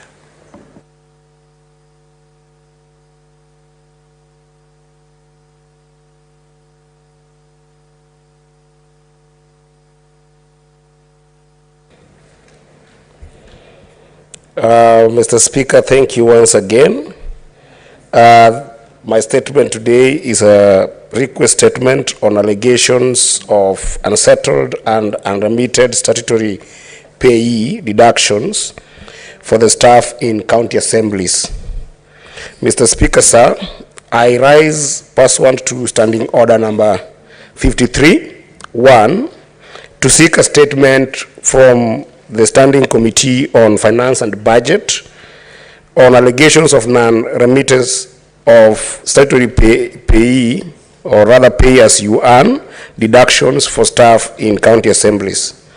Mr. Speaker, in the statement, the committee should give a report on state of remittance of statutory payee deductions for staff in county assemblies for the year 2022 to date, disclosing counties which have been flagged out by the Kenya Revenue Authority, KRA, for payee arrears.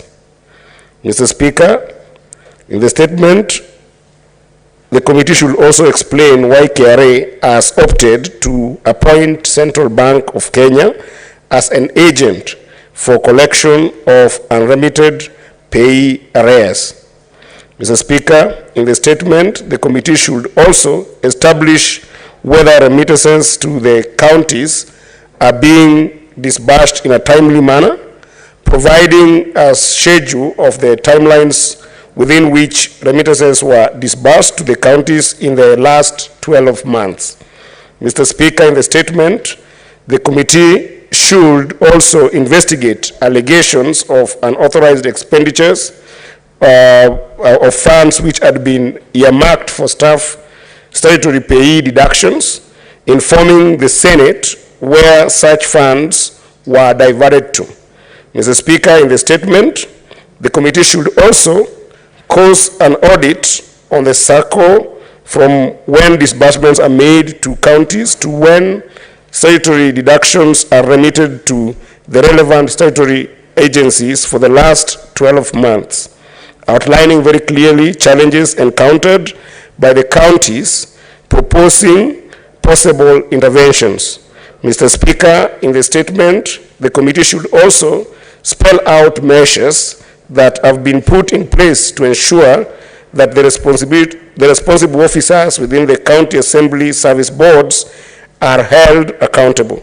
And lastly, Mr. Speaker, in the statement, the committee should outline measures, if any, to regularize the illegal diversion of funds meant for staff statutory deductions, tabling evidence of the same. Thank you, Mr. Speaker.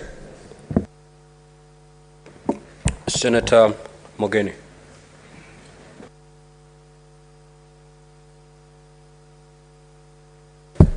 Yes, thank you, Mr. Speaker. I rise to support this statement by Senator Eddie Okech.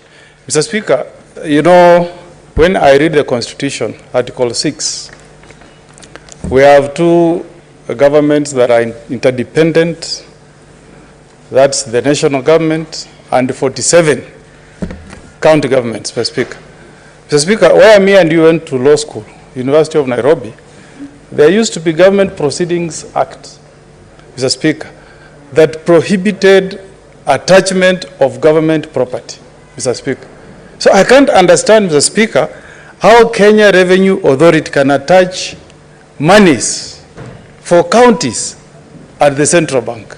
I can't understand, Mr. Speaker, because these are two governments. And I'm happy, Mr. Speaker, that in the House we have two former governors. And one of them is here, my chair of the Health Committee, Mr. Speaker. This should not happen, Mr. Speaker. A government cannot attach another government, Mr. Speaker, unless we want to create anarchy and dysfunction, Mr. Speaker. Mr. Speaker, I want to point out the case of even my own county of Nyamira, Mr. Speaker. As we are speaking here today, Mr. Speaker, KRA has attached their accounts of the County Assembly of Nyamira. And we are not able to access that account, Mr. Speaker. And the allegations are that the county government has not remitted pay. Yet, Mr. Speaker, I can speak authoritatively that remittances for the month of December and January have not been remitted to Nyamira. Now I'm posing the question.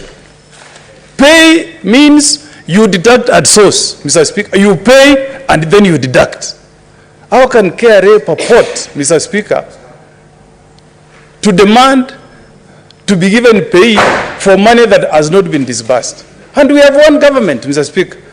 I remember in the Mwongoza Charter, Mr. Speaker, there is that policy of one government, one service, one nation. So does KRA live in Kenya or they live elsewhere, Mr. Speaker? And I want, Mr. Speaker, to request the committee that is going to look into these allegations, Mr. Speaker, to summon KRA. Mr. Speaker, yesterday I was in Treasury. Mr. Speaker, you should sympathize with me. I work with this letter from KRA wherever I go, because I want my county of Nyamira to have its accounts opened.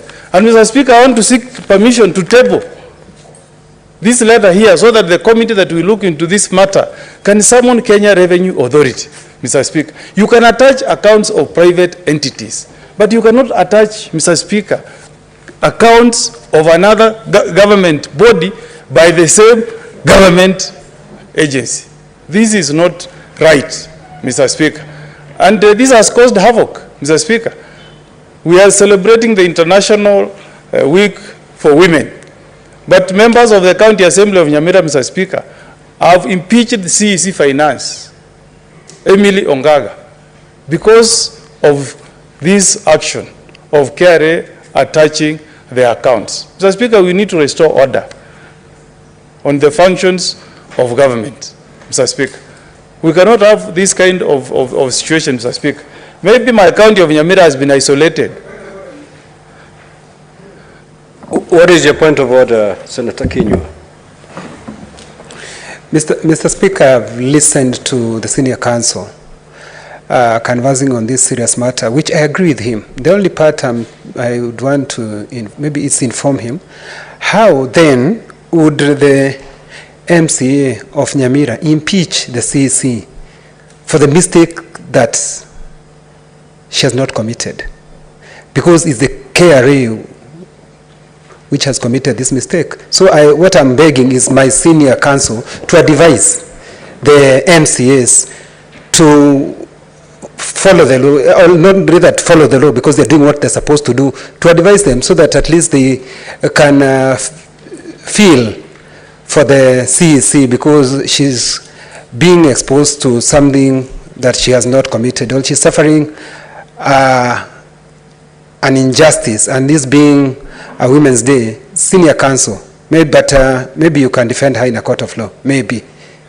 Thank you. Senator Mugeni, kindly proceed.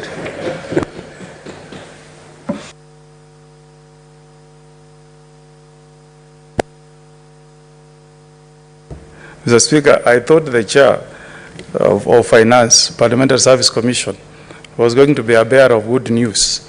I thought he was going to say that tonight he will have a word with His Excellency the President, and by tomorrow, Nyamira will have its money. But I'll take the advice, Mr. Speaker. I speak to my MCAs so that they don't impeach this poor lady who is CC Finance, because it's not a mistake that monies have not been disbursed to the county governments of Nyamira. But Mr. Speaker, the point really that I want the committee that will look into this matter to address is the relationship that KRA has with the county governments. And Mr. Speaker, I miss the days of governors, the first chair of county governors, the council, how do we call it? Council. Yeah, COG. I miss the former chairman. Mr. Speaker, this would not have happened during the tenure of Isaac RUTO. It would never have happened. Even during the tenure of Oparanya, this would not have happened. But I'm asking, now we are celebrating women. Where is Waiguru? Where is the voice of Waiguru? The governor of Kirinyaga, where is her voice? She should be speaking on this matter, Mr. Speaker. I have not heard any statement, Mr. Speaker. I'm asking Mr. Speaker, Commissioner Joyce, to reach out to Waiguru and tell her to talk about these issues. We don't want county governments to be harassed by KRA, Mr. Speaker. We love our women. This is a week of International Week of Women, so we need to hear our voice, Mr. Speaker. So I hope that the COG will also take up this matter so that they engage KRA and advise KRA not to attach accounts of county governments before they receive their disbursement from the national government, because that's how devolution works. This money does not come from source. Yeah, Mr. Speaker. What is your point of order, Senator Joyce? Thank you very much. Thank you very much, Honorable Speaker. Is it in order for the Senior Counsel to put a blame on Chair of Council of Governors? Yet he knows that the same problem that is removing from the CC in charge of finance within the particular county is also the blame that the Chair Council of Governors is putting to the Treasury. Is he in order?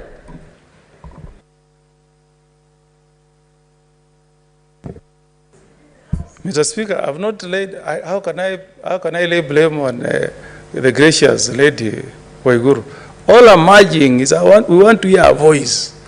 We want to hear the voice of the chair of COG to come and address these issues that are facing our counties. And in fact, I want to also take a personal effort, the way I've been advised by Senator Kinyua, to speak to my MCAs in Nyamira to spare this poor lady, the CC Finance, who is being impeached for lack of funds in the county government of Nyamira, yet the mistake is not of our own making. And Mr. Speaker, advise Senator Kinyua that he cannot speak twice on the same issue. He's out of order. He's out of order, Mr. Speaker. And he's totally out of order.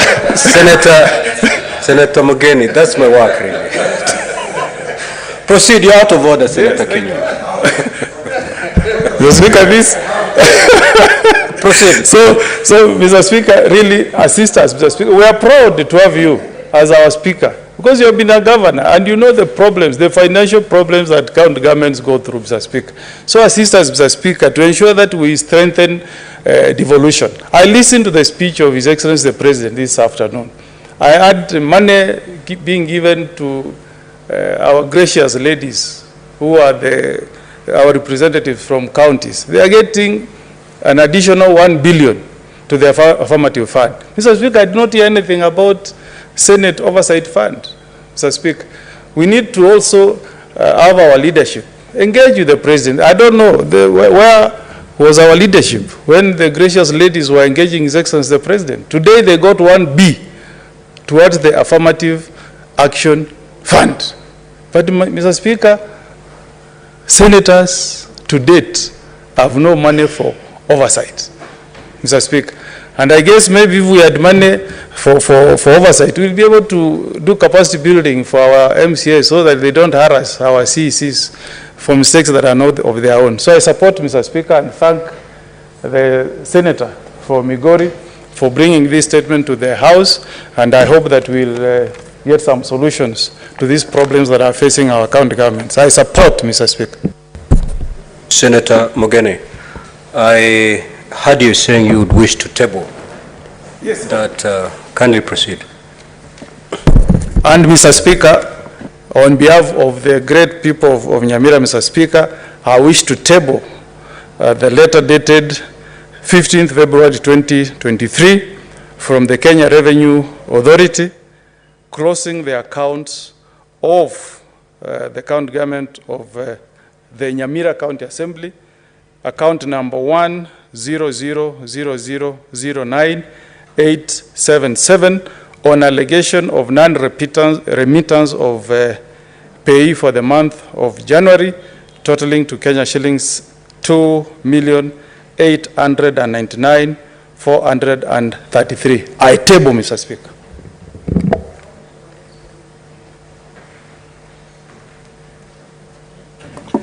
Next, Senator Asige Crystal.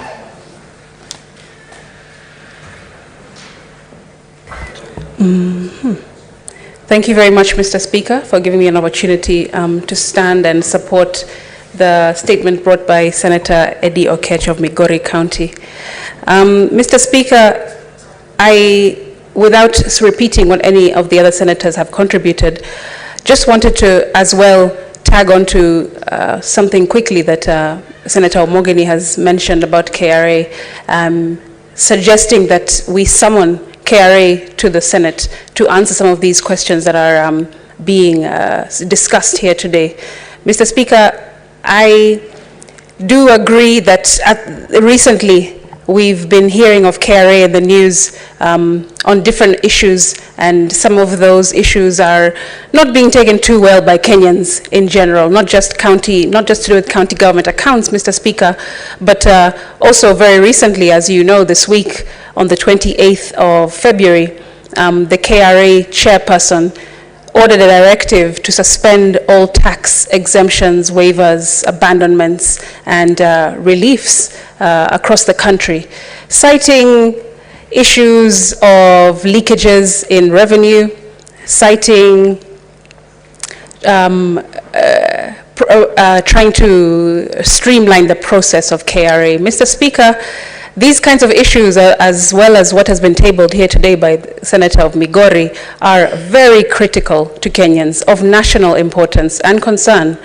Mr. Speaker, as you know, persons with disabilities are amongst one of the most vulnerable members of our population today, battling historical exclusions and deeply rooted inequalities across all areas of life, including health, this well-being, education, social, economic, cultural, and political spheres. Not to mention, Mr. Speaker, the systemic oppression and discrimination every last one of us has experienced because of our disabilities. Mr. Speaker, we also know that persons with disabilities are forced to struggle daily through the reality of Kenya's current high cost of living. That includes increased food prices that have increased, fuel prices, electricity prices, public transport prices, home rental prices, Mr. Speaker, inflation as well, amongst a myriad of other hiked up costs being experienced by the entire country. This special interest group, Mr. Speaker, must in addition simultaneously bear the burden of independently financing, in the best case scenario, Mr. Speaker, frequently, and in the worst case scenario, Mr. Speaker, lifelong medical costs, specialized treatment costs, therapy costs, rehabilitation costs, physiotherapy costs, mobility aid costs, digital equipment and technology costs, Mr. Speaker, as well as the extra costs of hiring a full-time caregiver at times, a sighted guide like I do, a sign language interpreter, a special needs educator, and in severe cases, Mr. Speaker, the hiring of a round-the-clock trained medical nurse to give specialized care to some of these severe and profound cases of disability. Mr. Speaker, this directive by the KRA has deeply concerned me because these people with disabilities are amongst those who are given some of these tax exemptions, Mr. Speaker, and because this directive is very ambiguous in nature and with immediate effect, it was said, but unfortunately it has no immediate remedies or clarifications as to the scope of the directive, Mr. Speaker, and how much it'll affect the persons who it falls under. Mr. Speaker, we cannot continue to allow KRA to go unanswering these questions that we have, Mr. Speaker. Apart from what has been tabled here today, we also should, I agree with Omogeni, Senator Omogeni, that we should summon KRA because there are several questions that we need them to answer regarding counties, regarding these special interest groups, and this matter that has been canvassing the media this week, Mr. Speaker. Persons with disabilities across the country, the entire fraternity, are asking questions. Are we affected by this? How much are we going to be affected by this? What are we supposed to do in the meantime when we have all of these costs that are going to be affecting us and we have to bear the burden of in the meantime whilst these processes, which we don't know what they are being streamlined, whilst these loopholes, Mr. Speaker, are being sealed. This is extremely urgent, and I wish that the chairperson and the team at KRA who put together this directive would be able to come and answer these questions as well.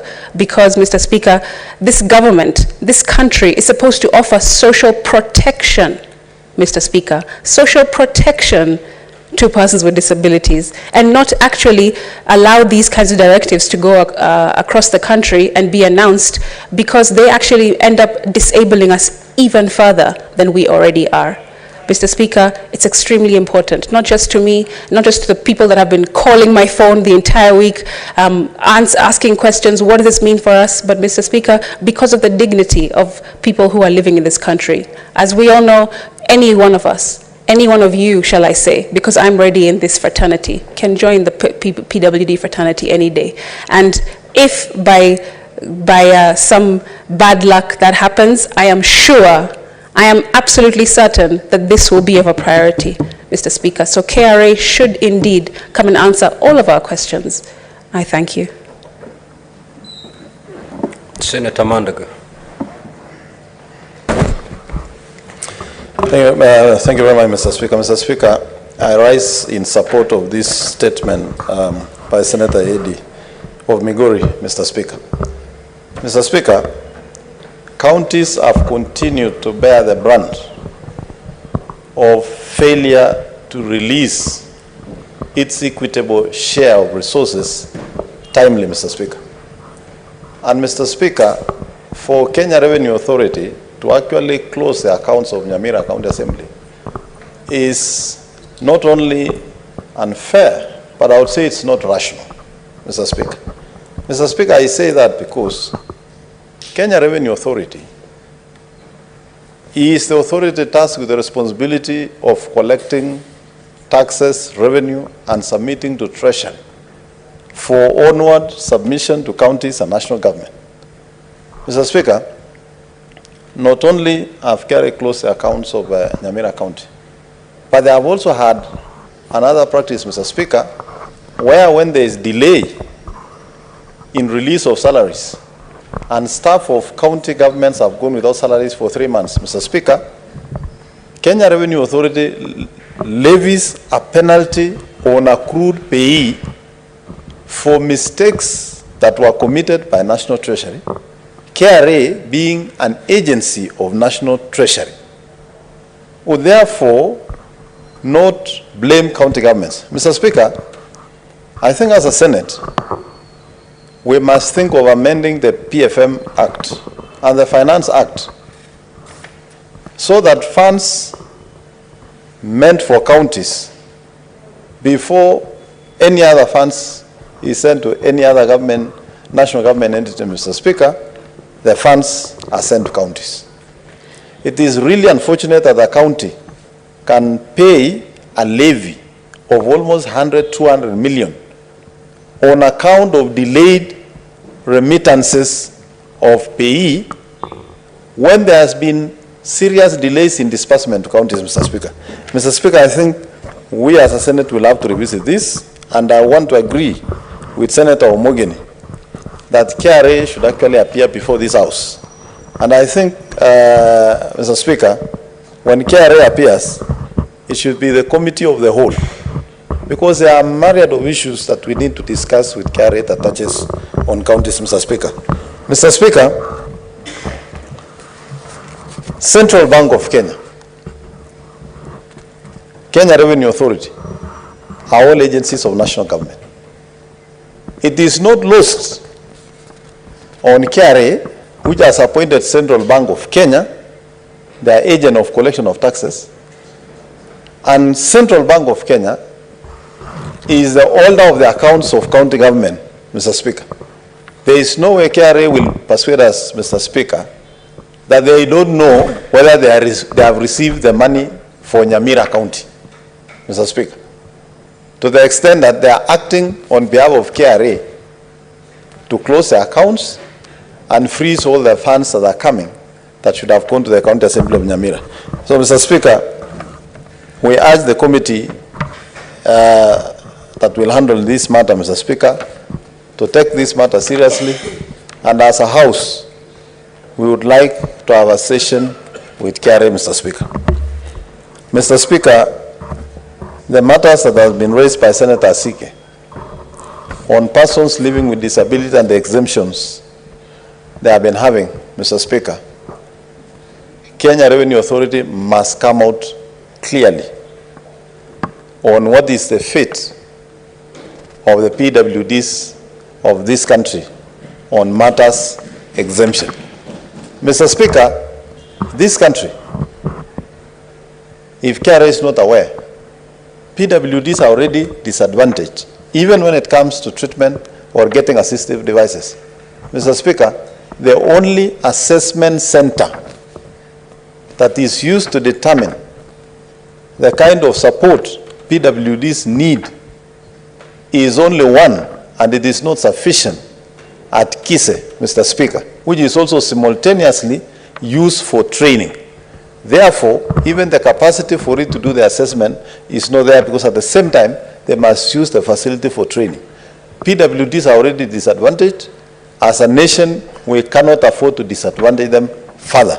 No matter the tough economic times we are in, we cannot go to that level, Mr. Speaker. Mr. Speaker, KRA can think of other better measures, including taxing. Mr. Speaker, there was a ruling from Supreme Court that there are some associations that can be allowed in this country. Probably KRA can think of how they can raise revenue from those kind of associations instead of going for WDs. Mr. Speaker, support the statement by Senator Eddy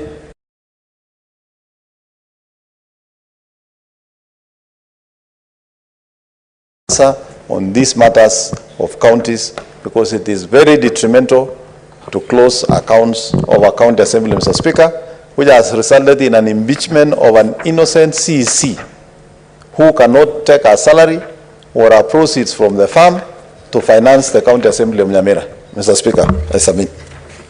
Senator Enoch.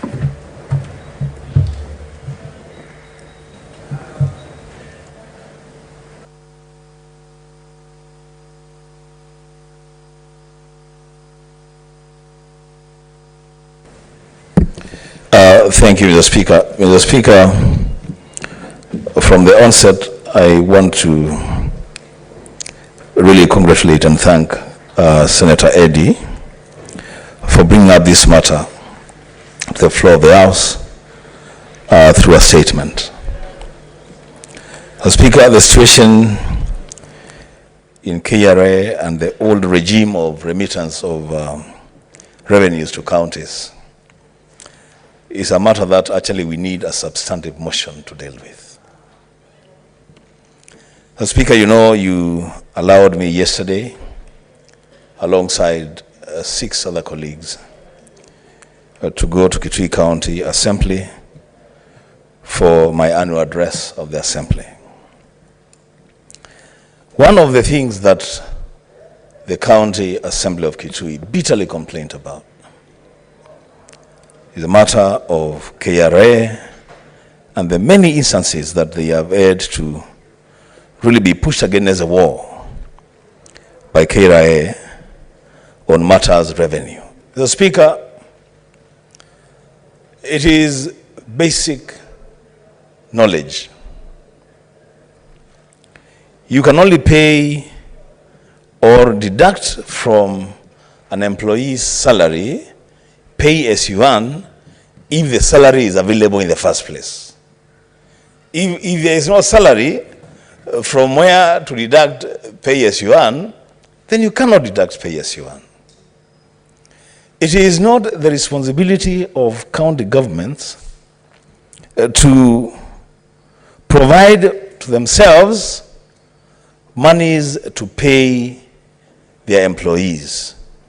County governments, Mr. Speaker, receive their share of revenue through this Senate, through the annual county allocation of revenue bill. We horizontally share money among counties. The PFM Act is very clear that once this decision is made and the disbursement schedules are passed, then there are timelines given for remittance of monies to counties to ensure that they run their budgets as they should.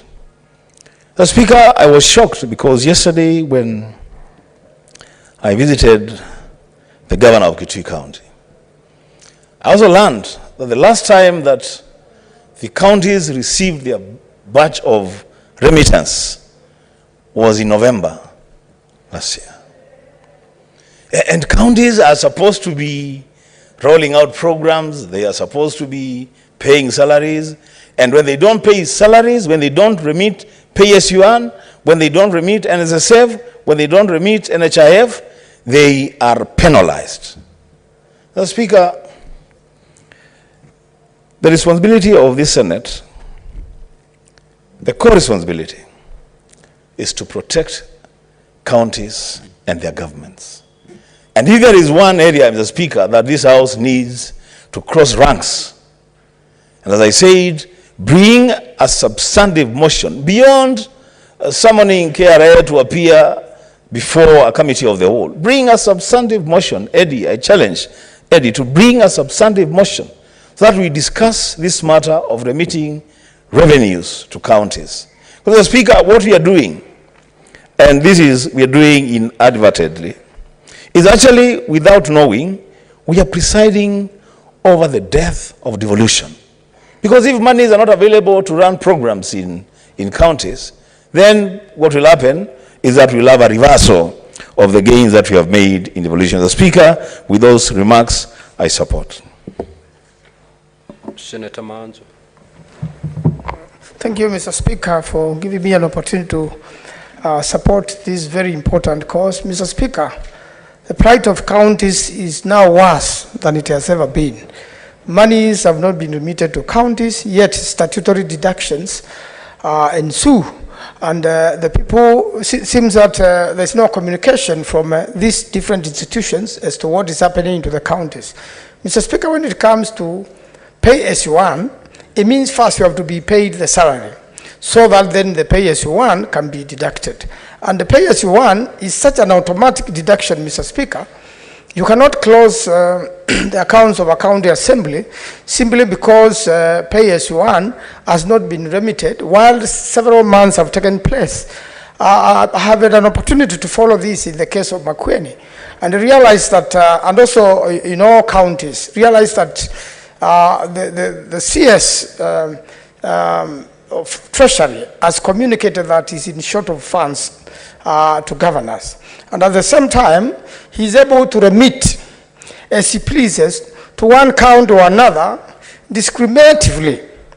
I believe whatever monies have been found for the counties, they should be released at the same time so that all governors are treated equitably, such that you don't punish Nyamira County or punish Makwiny, delay their payments to the hard-working governor of Makwiny, and then end up, asking for pay as you want, which he has not even paid salaries, Mr. Speaker.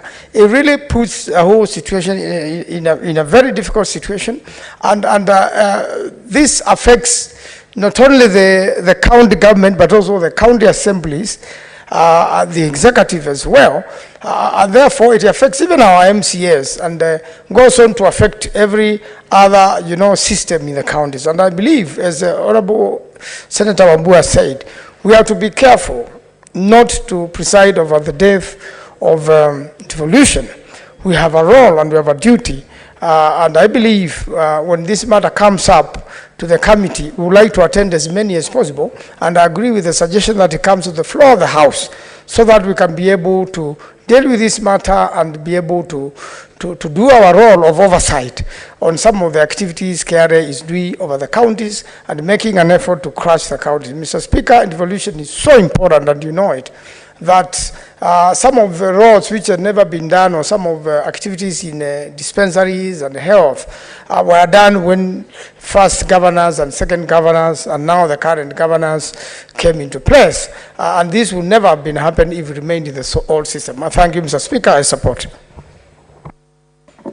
Next order, that statement is committed to the relevant committee.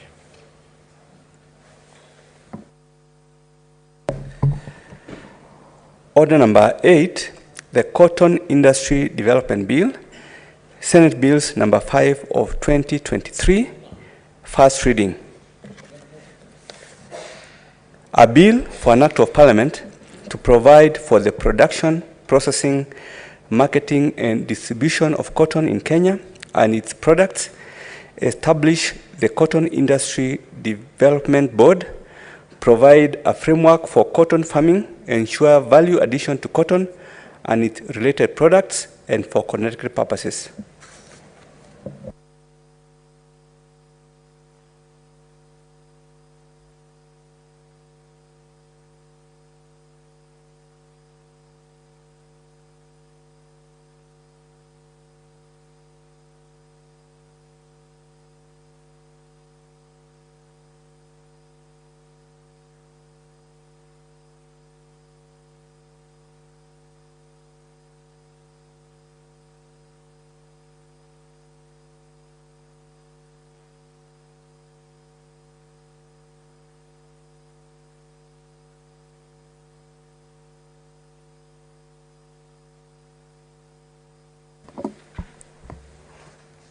Honorable Senators, we will defer item number 9, number 10, and number 11 to Tuesday, when we shall proceed to take a vote on those 3 items. We shall proceed with item number 12, which is the resumption of the debate that was interrupted on Wednesday, 1st March 2023. Senator Jeptumo, are you the one to second this motion? Proceed, please. Just call the order first, clerk. Order number 12, the Natural Resources Benefit Sharing Bill, Senate Bills number 6 of 2022, second reading.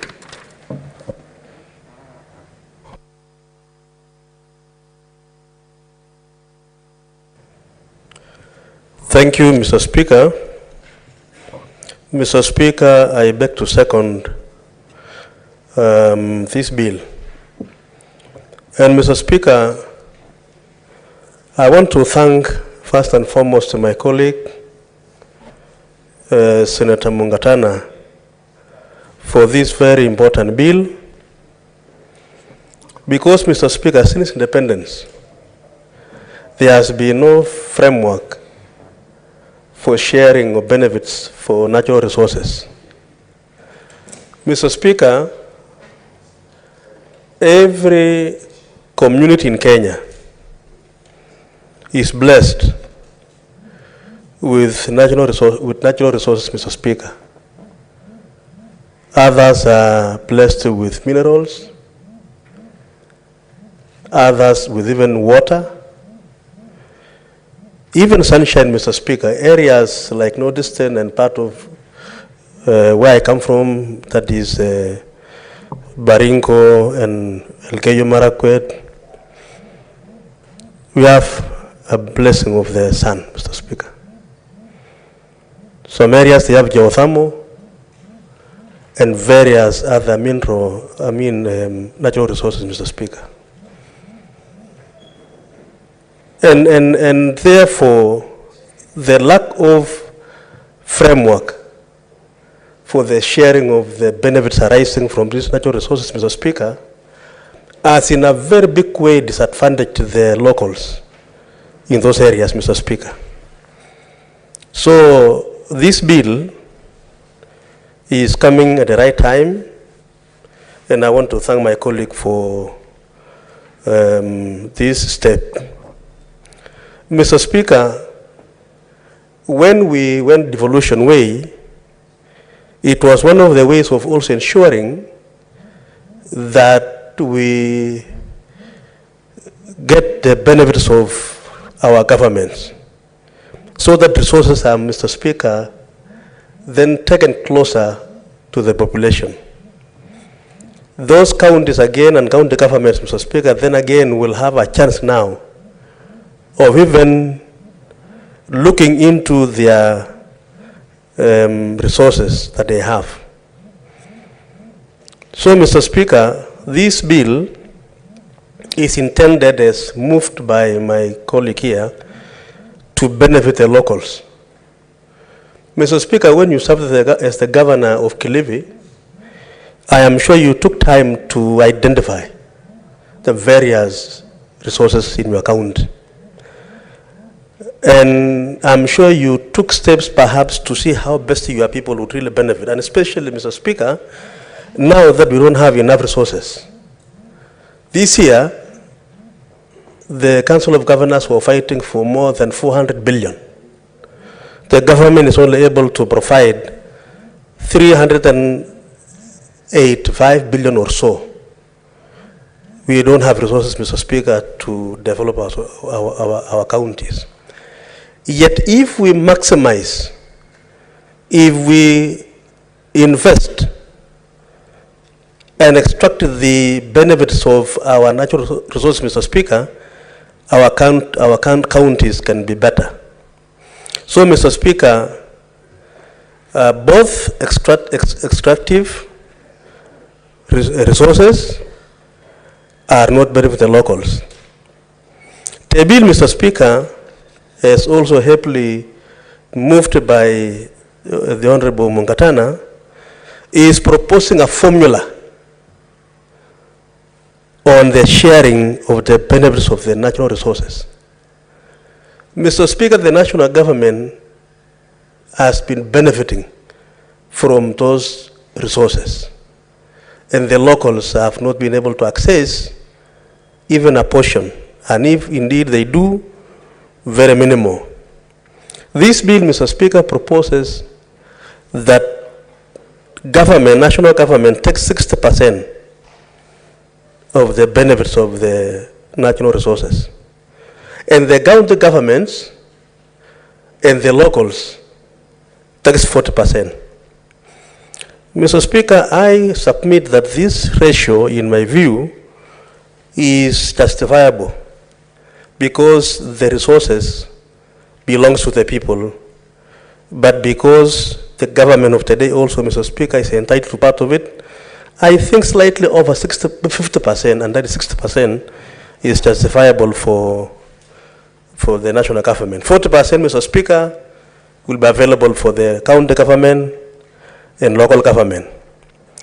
And therefore, Mr. Speaker, to be able to actualize that sharing formula, the bill also proposes the establishment of benefit sharing committee through the benefit sharing agreements, so that, Mr. Speaker, the person exploiting the resources let us call them private investors, for example, Mr. Speaker, are able to sit down with the local population, with the county governments, and be able then to have a mode of sharing. So that, Mr. Speaker, we have that fairness. I will give you, Mr. Speaker, a very unique case in Baringo. Lake Baringo is a freshwater lake, and we have exploitation of geothermal in Silale, which is several kilometers away from Lake Baringo. That one is in Tiati, the geothermal investment, and the Lake Baringo is in Baringo North and Baringo South. We share the lake. And Mr. Speaker, the water from the lake is taken all the way to Silale, where the geothermal is done. And the local people along the route of the pipeline is not benefiting at all. Mr. Speaker, when we developed the geothermal business, or rather the investment, Baringo as a county, and the local people which are hosting the resource should be able to benefit with that 40%. So that example alone is a situation where we need to deal with. Mr. Speaker, in a place like northern Kenya, or even part of Baringo and other areas, even Garissa and, even where Mungatana comes from, we have the blessings of the sun, Mr. Speaker. And when you talk now of the tapping of so that we have the solar energy, Mr. Speaker, the private investors, Mr. Speaker, they invest in that, and the entire benefits go to either government or that particular investor, especially when it is taken to the national grid. Mr. Speaker, we now want to propose in this law that if an investor goes to Northeastern, goes to Lamu, goes to Garissa, to Baringo, to Turkana, and do a solar investment and put that power to the grid, a portion of that benefit, Mr. Speaker, should be available to the local people and the county government. And so, Mr. Speaker, this is a very important bill. I want to shorten so that members can have time to also contribute. And I want to say that, Mr. Speaker, those of us from areas which are endowed with natural resources, and I think, Mr. Speaker, every part of Kenya is blessed. And I think God is really fair. Because even in areas where there is a lot of plenty of rain, they have the forest cover. And I can assure you, Mr. Speaker, if you look at the sharing of the benefits arising from the forest resource, it's so minimal to the locals and the governments of those areas. So there will be no part of the country, Mr. Speaker, which will not benefit from this law. It is a law that I think, Mr. Speaker, we should all support, and I'm very proud that this House, through my colleague Mungatana, has been able to bring out this law in a very, very clear way. And, Mr. Speaker, I want to plead with members that we pass this law so that then we have a framework in our country so that we share the benefits arising from our natural resources. Mr. Speaker, I second.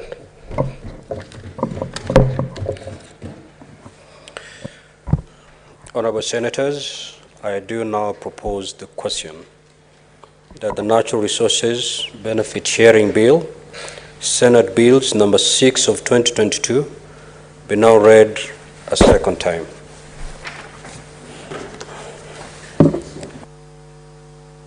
Senator Enoch.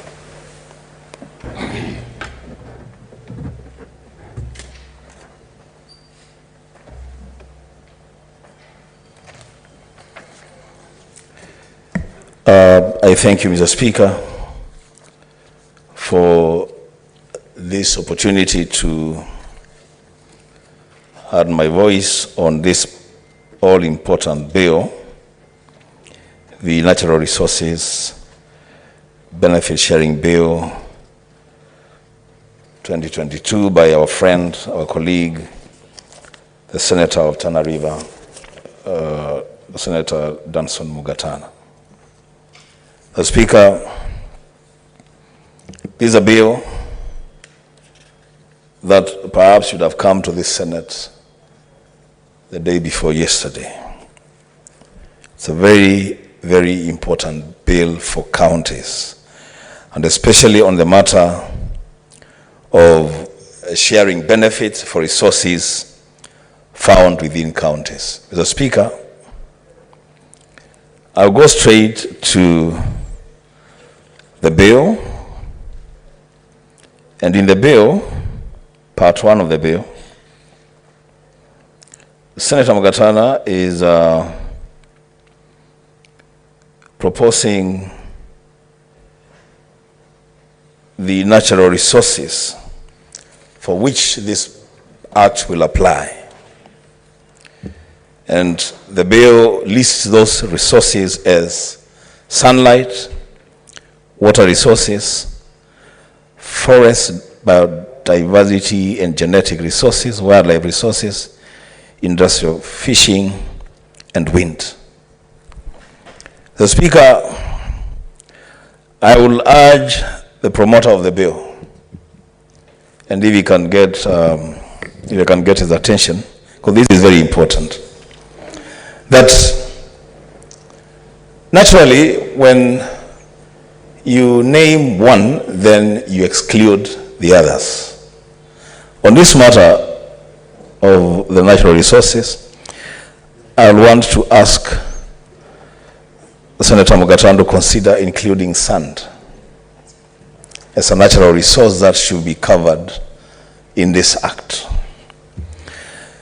Speaker, I come from a county or a region that perhaps supplies arguably more than 50% of the sand that is used for construction in this city. But the benefits that go to the people of our region arising from the sand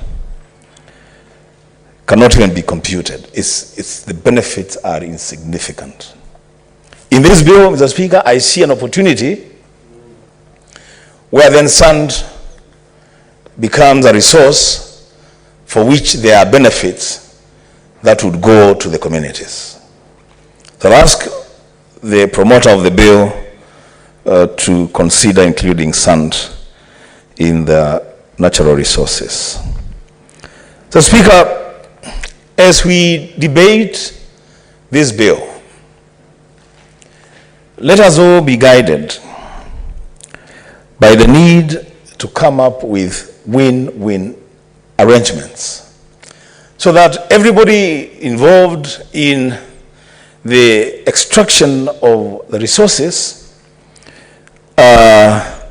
goes on with something that is significant enough to be happy about. Mr. Speaker, I say this because I have seen situations in the exploitation of resources, especially from my county, where government institutions and private entities are just interested in the share of their benefits with very, very little consideration to the people who live in the areas where these resources are exploited from.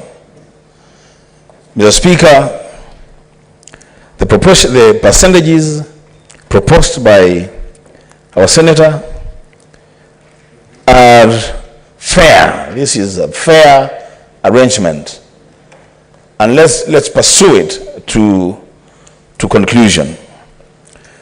Mr. Speaker, I also want to go to part 2 of the bill on the functions of the Commission on Revenue Allocation. I will invite Senator Mugatana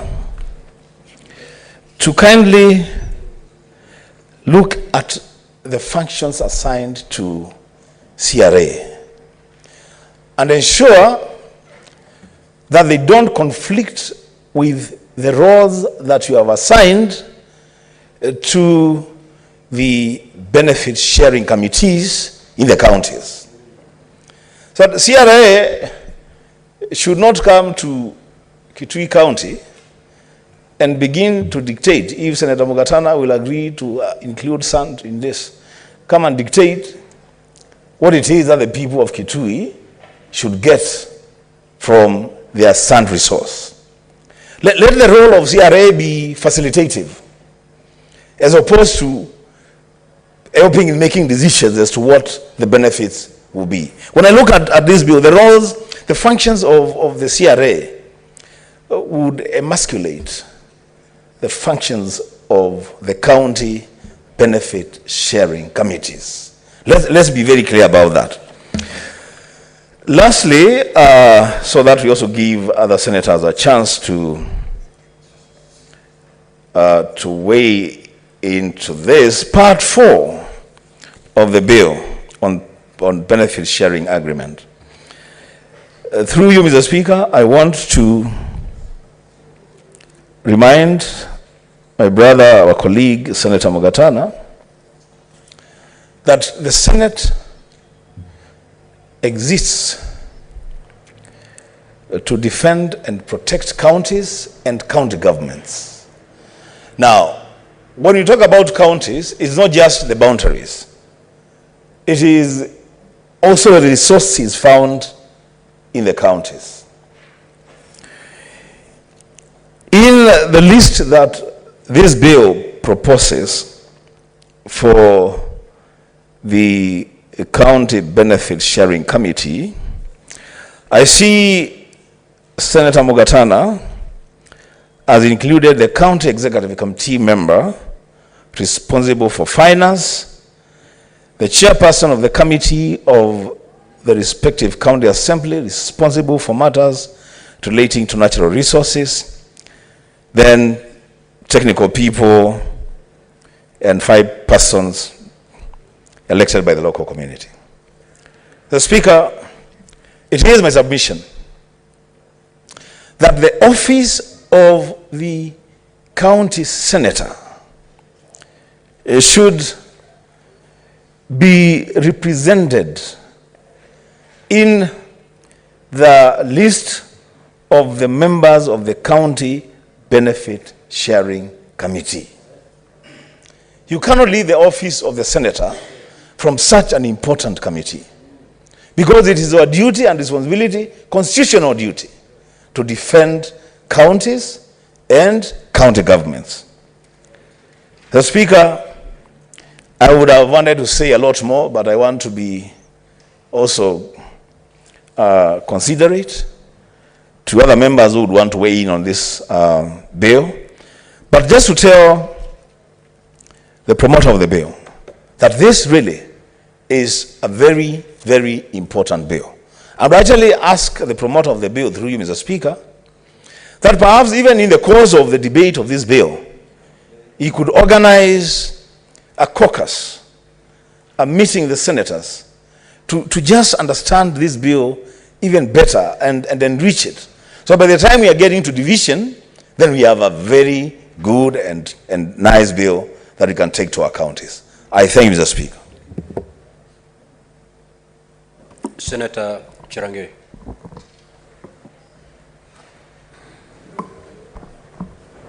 Thank you, Mr. Speaker, for this opportunity. From the onset, I want to commend and congratulate Senator Danson Mugatana, the famous Mula Mamba, sorry.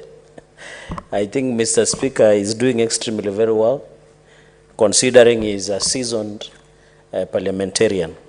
I want to pick it up from where my brother Bishop, Senator Enokio Wambu, has just left by saying resource is one of the very crucial and important elements.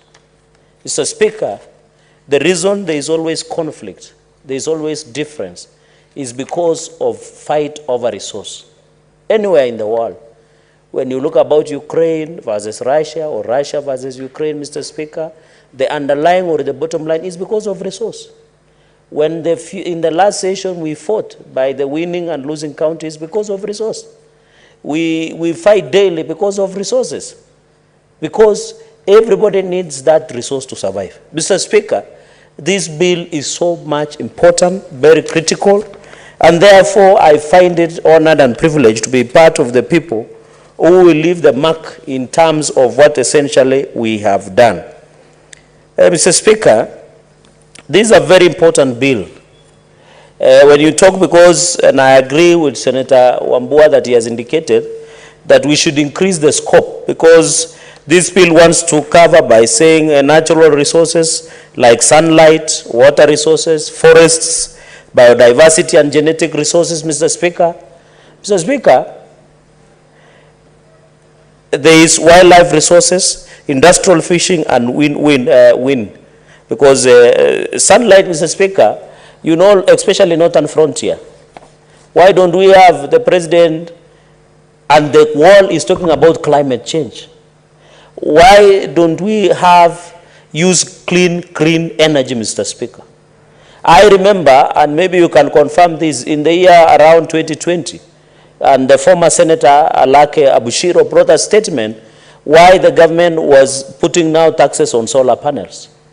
If we want to get use of electricity, which is using water, or use diesel and generators, Mr. Speaker, we need to zero rate panels so that every Kenyan can buy solar panels. And I wish we have even solar panels factories. You have seen one where they are selling even that power to Kenya Power, like geothermal. Like we have solar panel farm in Nyeri. We have another one in Wazingishu where they are selling that megawatts to the Kenya Power.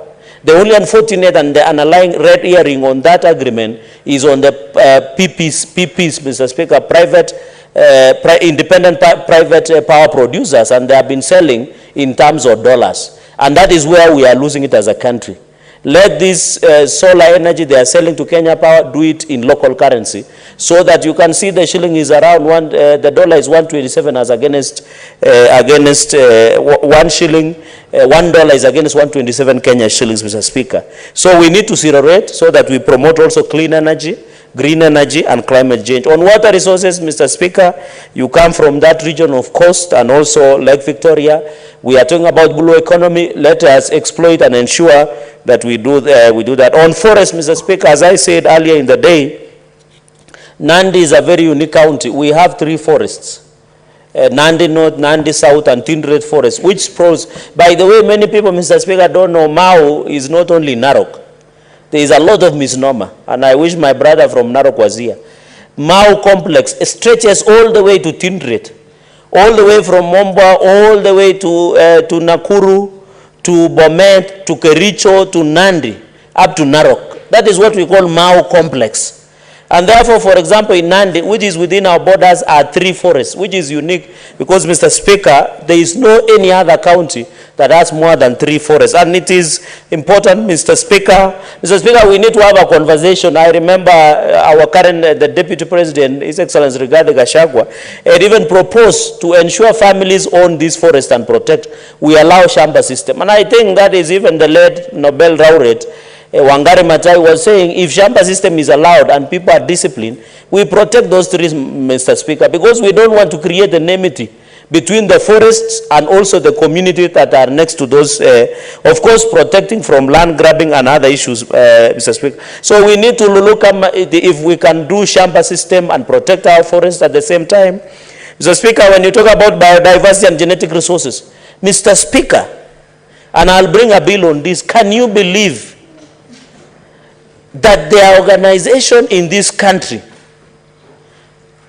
Mr. Speaker, that collect our samples, especially when they are doing research on many diseases, malaria, tuberculosis, HIV and AIDS, and any other, this one, there are many diseases, tuberculosis among others.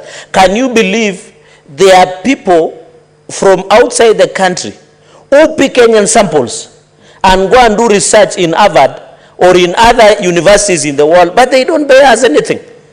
They don't pay anything. They take blood sample, they go and do research, then they don't even the least they can do, they don't even accredit, or even when they're publishing those research, they don't even acknowledge the Kenyan doctors that ensure they took those samples, Mr. Speaker. So I really welcome this. This is a unique area, and I will be bringing a comprehensive bill where when you get a Kenyan sample, when you are talking to South Africa, to UK, to America, you must pay the revenue, Mr. Speaker, sir. And therefore, it is a conversation that we must have. This AMPAT that you see here, either in referral, teaching a referral, they are picking our samples and go and do research abroad and publish and get money for it, but they don't recognize the role that our doctors and people who do research locally, Mr. Speaker. And therefore, this issue of genetic resources, I'm very particular with it, and biodiversity. On the issue of wildlife resources, Mr. Speaker, I think today, Mr. Speaker, I had Senator Manzo, I think there was Senator Kinywa, was discussing about human-wildlife conflict. I know the compensation because of injury is 3 million, because of 5 million when there is death under the Wildlife Conservation and Management Act of 2013, number 47 of 2013. Mr. Speaker, Madam Speaker, I know the change. Section 25, we need to enhance. Why is it when a Kenyan is found killing a wildlife, the penalty is so harsh? But when somebody loses lives, we just do compensation, which is very minimal, Madam Speaker. And therefore, on the issue of wildlife, it cannot be underscored. It is the pride of Kenya. Kenya is known because of unique wildlife that we are having. Madam Speaker, the famous wild beast that cross River Mara all the way to Serengeti. And you remember when the current Mama Samia Suluhu Hassan, Madam Speaker, addressed the joint sitting in the last session. He said that the Kenyan wild beast cross over to Tanzania to get pregnant. So, Madam Speaker, and that is the unique nature of the wildlife, and it is on record. And I remember Senator Wambo was in that sitting, Senator Manzo was that sitting. I think Senator Eddie Okej was still looking for votes. So, Madam Speaker, what we are saying in an upshot at this point is that this wildlife and human conflict, we must address it.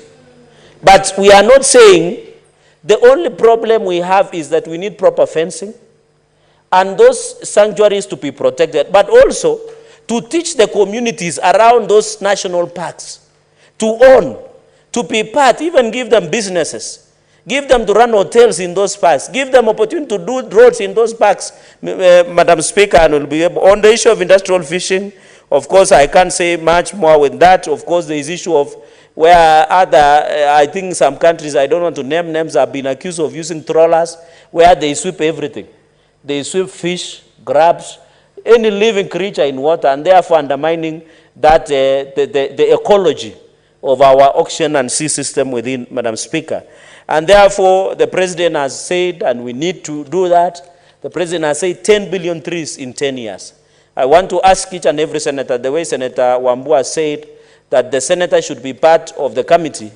I want to call every senator, at least as the rain, by the way, Madam Speaker, I don't want Kenyans to worry about the rain.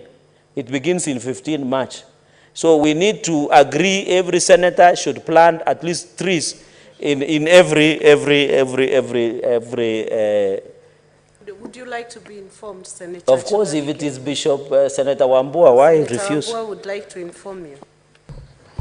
Thank you, Madam Speaker. Definitely, Senator Chelagai will get some wisdom from us.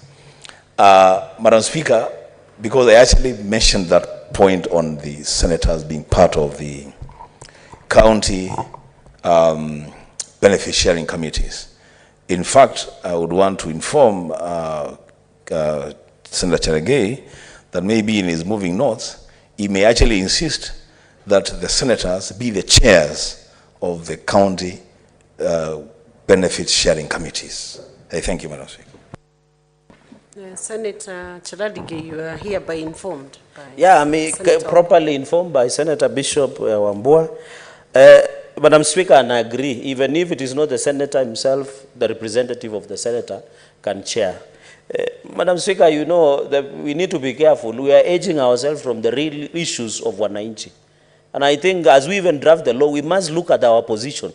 Why do we edge ourselves, yet we are the people who draft these laws? You are a lawmaker, so we must use this weapon properly. Madam Speaker, the issue of water resources is a challenge. I know the government has said 100 dams will be built in the next five years. There is Tuake Dam, there is Carmenu Dam, there is Posta Dam in Bomet, there is here in Chemosusu Dam, they are finishing the second part. Madam Speaker, we have Sondu Miriu Dam that is built along border of Kericho and Nandi, and also, of course, Nandi would want also water. There is also Keben Dam in Nandi sub-county, where we are also, the President has assured us it will complete. We have the Kipkaren Dam, we have Keses Dam, Two Rivers Dam, both in Wazingishu, and also we have the famous Chebara Dam in Elgeyo Marakwet County, Madam Speaker. And therefore, even we have the one in Nakuru, the name is Itare Dam. In Nakuru, it will be very beneficial. So the government is committed to ensure 100 dams. And I know the larger Kitui and makwiny and Machakos, of course, they will get their dams. And I know, Madam Speaker, the substantive speaker also, there is still a lot of challenge of water in coast region, where despite there is a lot of water in Mombasa, many people believe that auction is near, they have water. They are also really challenging because they need to do desalination. I don't know whether that English is correct. It came Desalination. with desalination. Okay, you know, those English do not come with the mele. Now, Mr. Speaker, finally on the issue of course, these are some of the, when you talk about water resources, there is the famous issue of Muranga, where you come from, Madam Speaker. We need also to agree on charging, but we don't need to charge too much. Let us charge 1 shilling, 5 shilling. Charging a little too much for the water users. And Madam Speaker, we need to collapse these authorities. You hear Water Resource Authority, Water Users Authority, National Irrigation Authority, National Board Authority. Madam Speaker, we need to be fair. Let us collapse these bodies and come up with this one so that it's easy for 190. Even the rural, in fact, proposing that we form rural water circles where 190 in makwiny, in a place called Wote, can be able to access the water easier, Madam Speaker. Madam Speaker, I agree that on the third point I wanted to make is that CRA, I am conflicted about the role of CRA, but maybe we need to relook, Madam Speaker, because the role they are trying to play is very important, at least parting of benefit sharing agreements. But what is important, and I agree, is that any county benefit sharing agreement, Madam Speaker, the county assembly should pass. Now, senators, if we are giving MCAs powers and we are not giving ourselves, where are we placing ourselves? Can you believe if there will be a commercial exploitation of this natural resource to billions and trillions of shillings? The people will decide that agreement are the MCAs. Yet as a Senate, who are the owners and drafters of this bill, Duru, Senator Danson Munkatana, we don't have a role. And that is why we have a problem with Tulo oil in Turkana, where Senator Lomenen comes from, Madam Speaker. Madam Speaker, and therefore identify counties, I agree, administration of funds, which is okay, research, which is okay, resolving of conflicts, Madam Speaker, there are many conflicts that continue, but I hope this will end. Then committee forums. Madam Speaker, there are 2 points. The issue of conservation of natural resources. This is a clarion call of the President that he has insisted that the issue of climate change is here with us, and therefore we must go into future. Let us improve on our forest cover, move it even to more than 10%, Madam Speaker, and therefore we'll be able to sell carbon credits to other nations, Madam Speaker. The issue of restoration of environment, Madam Speaker, I must insist on this. When Solai Dam tragedy happened and 48 lives were lost and many injured and maimed, environment was also destroyed in Solai Dam, where Patel in Nakuru County. Madam Speaker, we must be giving out restoration orders of the environment. If we have to provide, even if you go and do quarry somewhere in Migori, you must ensure, Madam Speaker, you must ensure, Madam Speaker, you must ensure that there is restoration Madam Speaker, of that environment. Madam Speaker.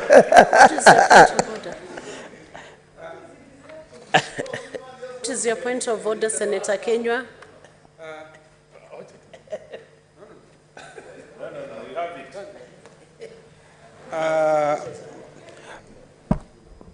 Madam Speaker, umemwona Senator Alexander Mwirigi wa Embu anatembea jumba hili kutoka upande wa walio wengi mpaka walio wachache bila kufuata kanuni za bunge hii. Bwana Speaker, ni kama ako katika soko la Runyenjes ambapo anatoka katika duka la Muhindi akielekea duka wala lingine.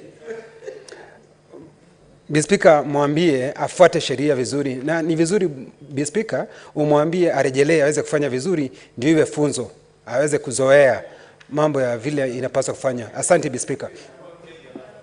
Senator Mudigi, if that's what happened, you are lucky I did not see you.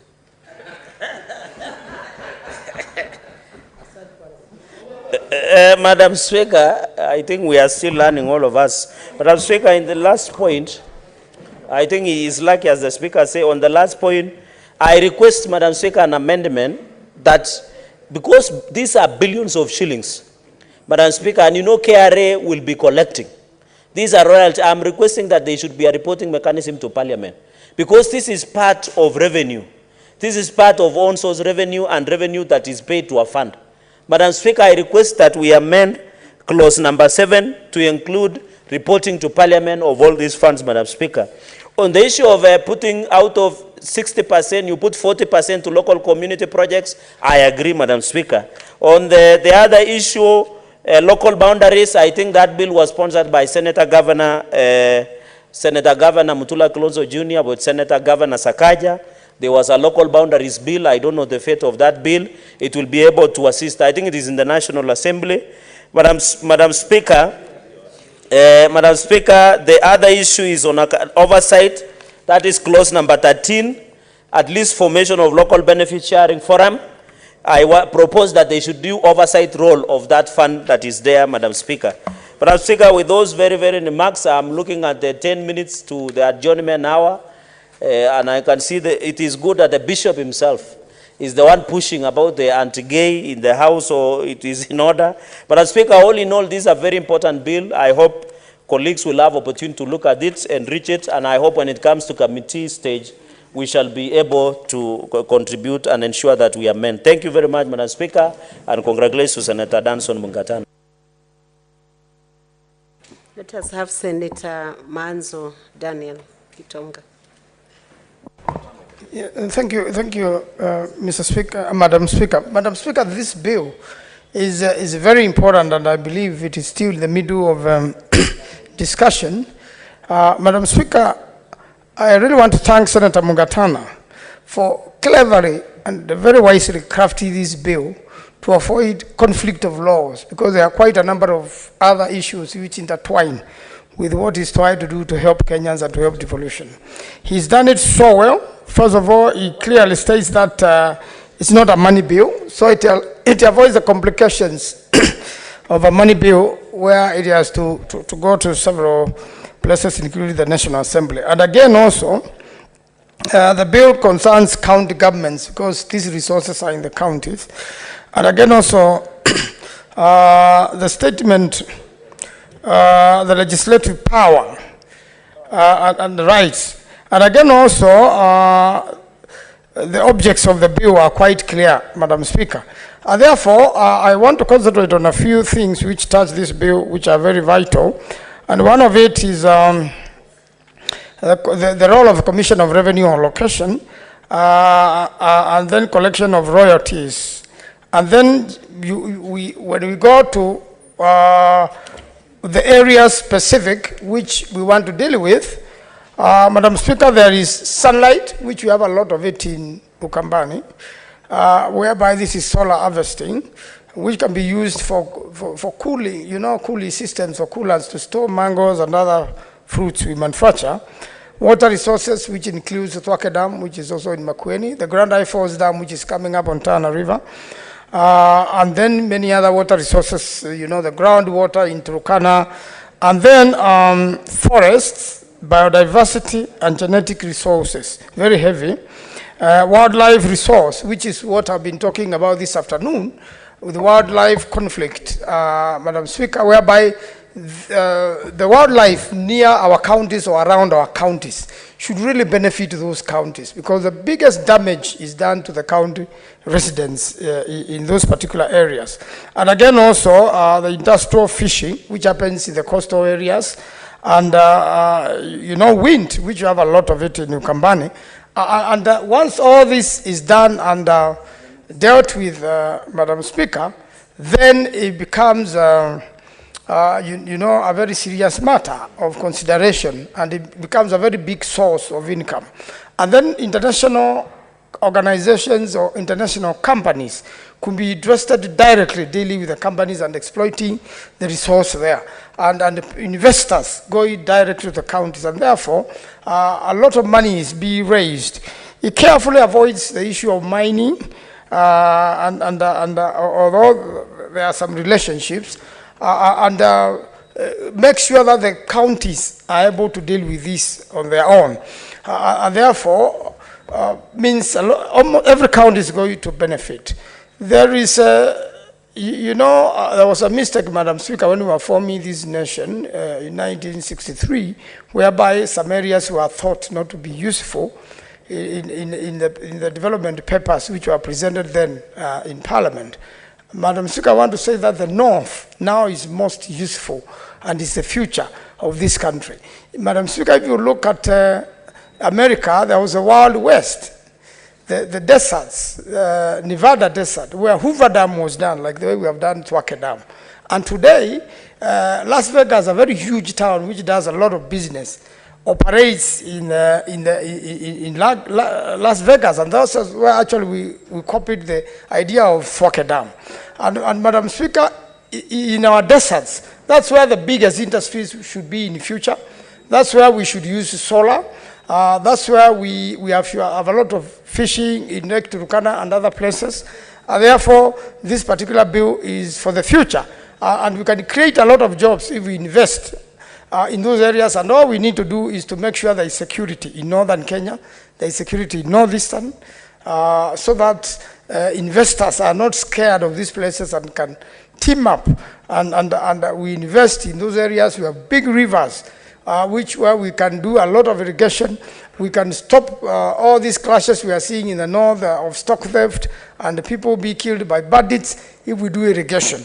Madam Speaker, I've seen my colleague Ketch really wants time, and I'm telling him the debate time, I doubt whether it is over. We still have a chance to debate on this very big matter, but because he's insisting, Madam Speaker, I'll budge and allow him also to make a statement or two in this very important bill. I believe in third reading we can do a lot of amendments. The lawyers in this house can help senior lawyer Mugatana, who has done a very good job. Thank you, Madam Speaker. We can have Senator Okech, Eddie.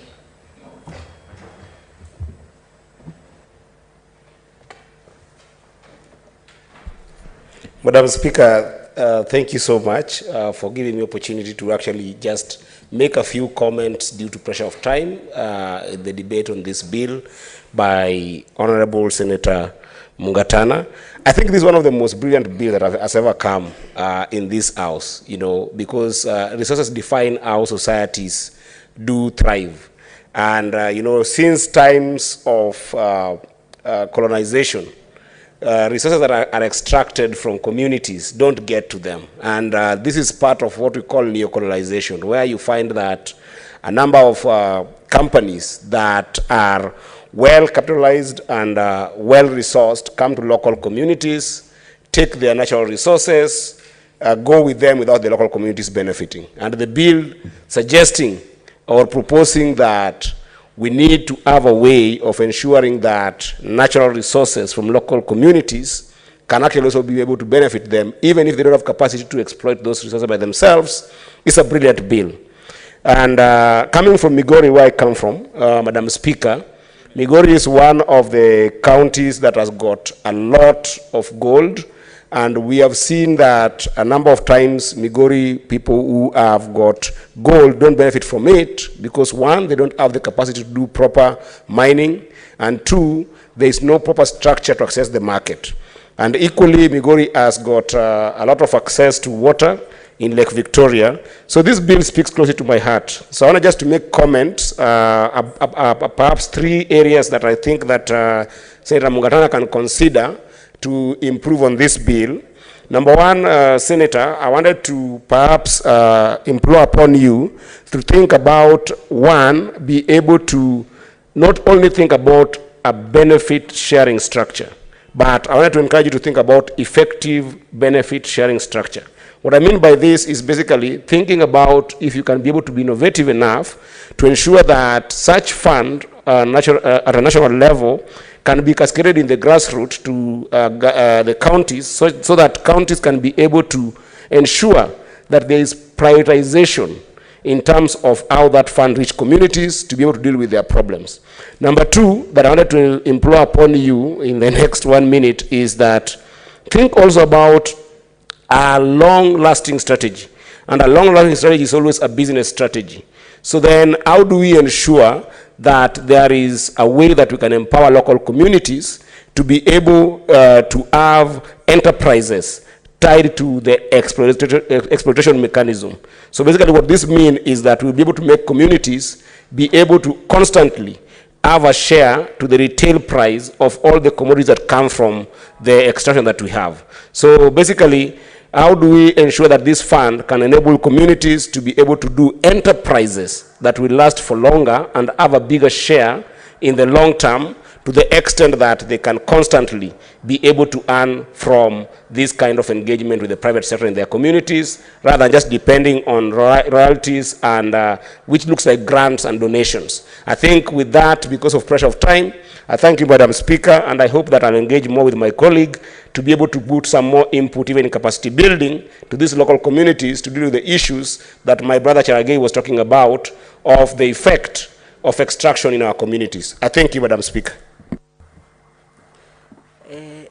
Senators, it's now 5:30, and Senator Wabua was to move a motion which is of national importance. I invite Senator Wabua to take the floor.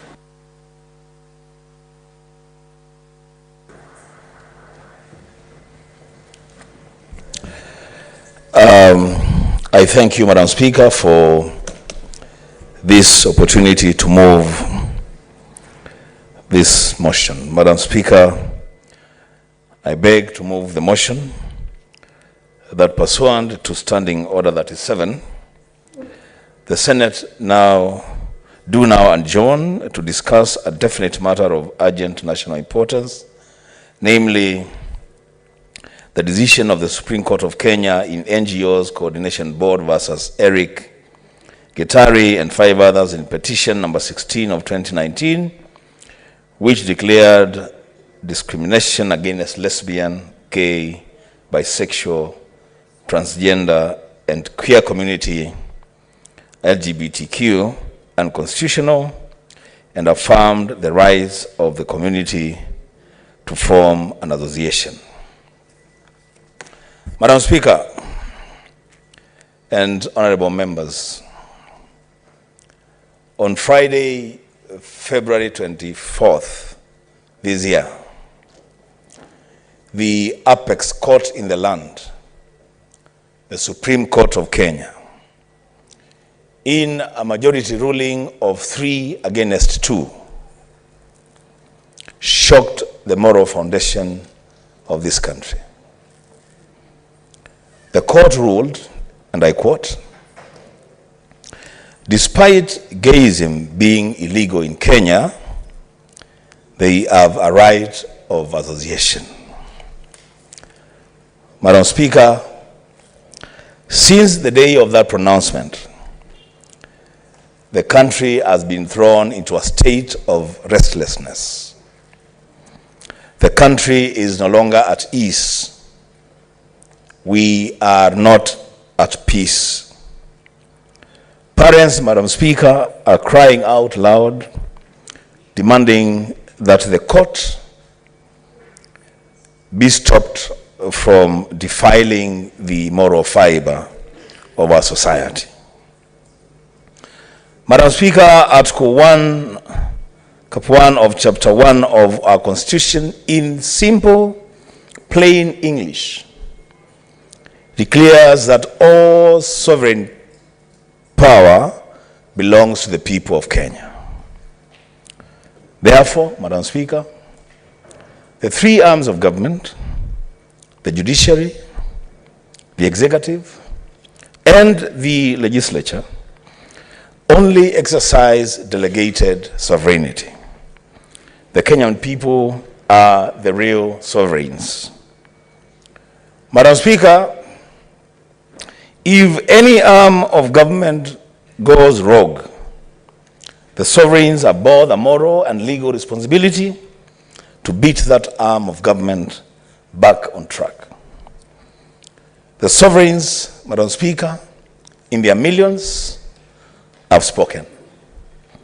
And I speak today, Madam Speaker, both as a member of the sovereign community and as a leader upon whom sovereign power has been delegated, to say a big no to the registration or official recognition of LGBTQ in Kenya in any form or shape.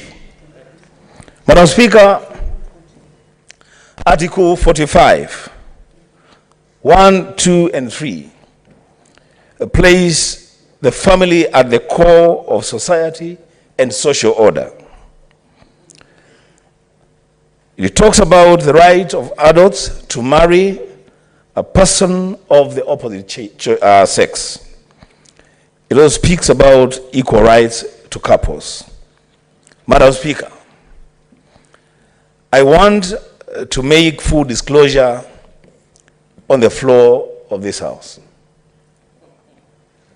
That, Madam Speaker, I speak, yes, as the senator elected to represent the interests of the great people of Kitui in this Senate, but I also speak as a Christian, a practicing Christian, a born-again Christian.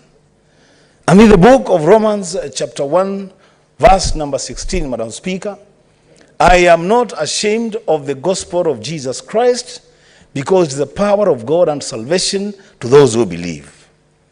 Madam Speaker, the Apostle Paul, speaking to the church in Rome, chapter 12 of Romans, 1 and 2, he tells the church that I beseech you, brethren, by the mercies of God, that you present your bodies a living sacrifice, holy and acceptable to God, which is your reasonable service. And he goes on to tell them not to conform to this world, but to be transformed by the renewing of their mind, that they may prove that which is good and acceptable and perfect will of God upon them. Madam Speaker, this country is at a crossroads because of that ruling by the Supreme Court on the 24th of February. Madam Speaker, what the Supreme Court is inviting this nation to do, indeed what the Supreme Court is inviting our children to do, is to tell them that it is okay. Yes, we know that this country, gayism and any unnatural acts between people of the same sex is illegal. But people, you know what? You can go ahead and associate because you have right of association. You can form yourselves into caucuses, into groups. So, Madam Speaker, one day as we walk into the Senate, it should be okay that we find our young people outside the entrance of the Senate holding hands, boys kissing boys, girls kissing girls, because the Supreme Court is telling them that they have a right to associate and do as they please. Madam Speaker, a time has come that true leadership must be seen. The Senate of the Republic of Kenya, Madam Speaker, has been invited to make a choice between conforming with the trends of the world or standing for the moral fiber of this country. Madam Speaker, because that call has been made to me as well, I pick it immediately and say with everything that I have, I will defend the moral fiber of this country. We cannot allow, Madam Speaker, people hiding behind offices to mislead our young people that the right to associate is superior to the morals of our nation. Madam Speaker, if we allow this judgment to gain root, if we allow these people that identify themselves in the category of LGBTQ, Madam Speaker, if we allow them to associate in our country, then, Madam Speaker, we should be ready to be said one day that while we were leaders in this country, we sold our morals to gayism, to lesbianism, and to all those unnatural acts. Madam Speaker, I know that there are a lot of senators here who would want to contribute to this motion. I see one of the Christian fundamentalists, Senator Medhu, has just walked in, and he said to me that he has to go on record on these matters. I see the senator of was in Gishu. He says he has to go on record on this matter. And as that I don't take a lot of time on this matter, so that I give my colleagues an opportunity to weigh in on this matter, I beg to move and request the senator from Laikipia, Senator Kenywa, to second. I thank you.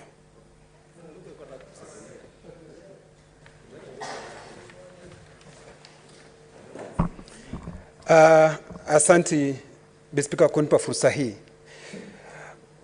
Bispika, siku ya leo ni siku ya hofu zaidi katika nchi yetu ya Kenya. Bispika, mimi nina uchungu kwa yale mambo ambayo koti yetu ya upeo, uamuzi uliofanywa. Bispika, kukubali ya kwamba tunapaswa tuwe na miungano ya mashoga, miungano ya wasagaji, miungano wa watu walio na jinsia mbili na wale ambao waliobadilisha jinsia. Bispika, Bispika, mimi najua kazi ya mahakama ni kutafsiri sheria, sio kutunga sheria. Kazi ya kutunga sheria ni kazi ya bunge. Bispika, mimi najua vizuri mamlaka ya mahakama inapatikana kutokana na wananchi wa Kenya. Ukiangalia katika kipengee cha katiba yetu, kipengee cha 159, inasema mamlaka ya mahakama inatokana na wananchi wa Kenya. Nikikumbuka vizuri, wakati wananchi wa Kenya walipokuwa wanatengeneza katiba yao, walisema dhahiri shahiri ya kwamba mwanamume anapaswa kumuoa mwanamke. Bispika, kile kinachonisumbua zaidi ukiangalia katika, na haya maneno nasema, ukiangalia katika kipengee cha 41 cha katiba kinasema vile mwanamume amuoe mwanamke ama mtu wa jinsia tofauti lakini si watu wa jinsia moja. Ninajua ya kwamba Senator Wambua aliniambia akimaliza mambo hii ya siasa atakuwa mhubiri. Sasa kile kinachonisumbua ni ya kwamba Bispika, wakati atakapokuwa akiandika ile hati ya ndoa imekuja hapa kulingana na koti ya upeo, itakuwa ndoa ni ya Mweni na Mwende, itakuwa ni ya Wambua na Kingola ama Mtua. Bwana Spika, Bispika, pole, itakuwa ni jambo la kuvunja moyo. Tutafanya huyu kiongozi ambaye atakuwa tayari amejitolea kuhubiri neno la Bwana kama vile alivyotangaza hapa, yeye itabidi aache kuhubiri kwa sababu hataweza kusimama wakati ule, pengine atakufa tu kwa kupigwa na mshtuko wa roho. Speaker, nikifuatilia mambo yalivyoanza ni ya kwamba mashirika ya kiserikali yalisimama kidete na kusema ya kwamba hayatasajili hii miungano. Lakini koti letu la upeo, sijui ni kwa kutojua ama kwa kujua zaidi, wakaendelea mbele na kusema ya kwamba eti wanadhihirisha miungano hii na kutuambia kwamba ati ukiangalia katika kipengee cha 27 cha sheria kinasema ya kwamba haupaswi kumzuia mtu yoyote ama uwezi kuwazuia watu kufanya vile wanavyotaka kufanya, Bwana Spika. Lakini Bwana Spika, hata japokuwa ukiangalia kipengee cha 36 cha katiba ya Kenya inasema ya kwamba inakubalisha miungano yoyote. Lakini wale ambao waliandika, na ni sisi wa Kenya ambao tuliandika katiba hii, hatukumaanisha miungano ya aina hii.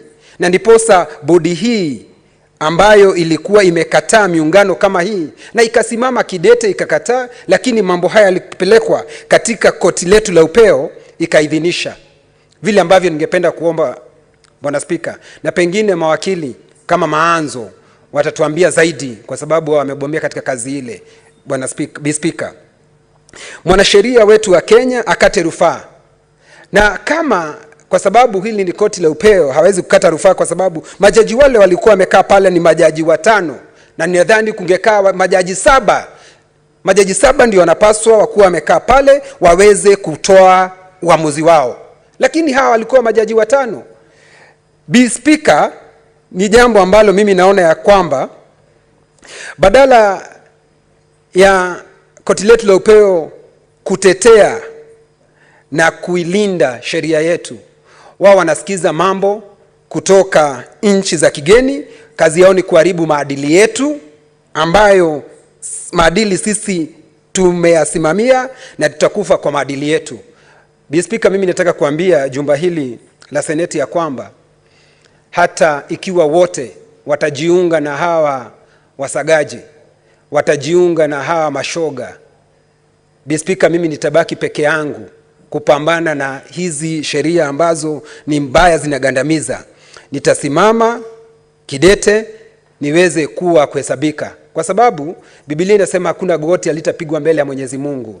Na nikiona mkeo wa Mwenyezi Mungu amenisahau, nitamwambia Mwenyezi Mungu, kumbuka nilisimama Senate nikatetea sheria zilizo nzuri. Ataniambia Kenywa simama, na kwa sababu naitwa Yohana, kuja upande huu uishi milele na milele. Nashukuru Speaker.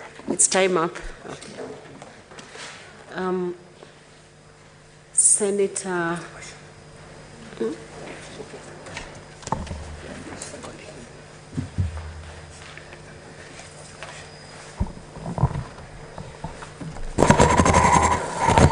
Honorable members, I now propose the question that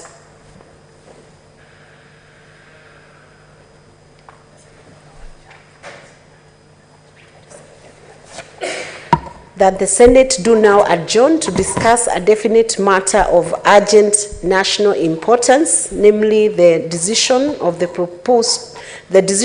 Supreme Court of Kenya in NGOs Coordination Board versus Eric Gitari and 5 others in petition number 16 of 2019, which declared discrimination against lesbian, gay, bisexual, transgender and queer community, LGBTQ, unconstitutional, and affirmed the rights of the community to form an association.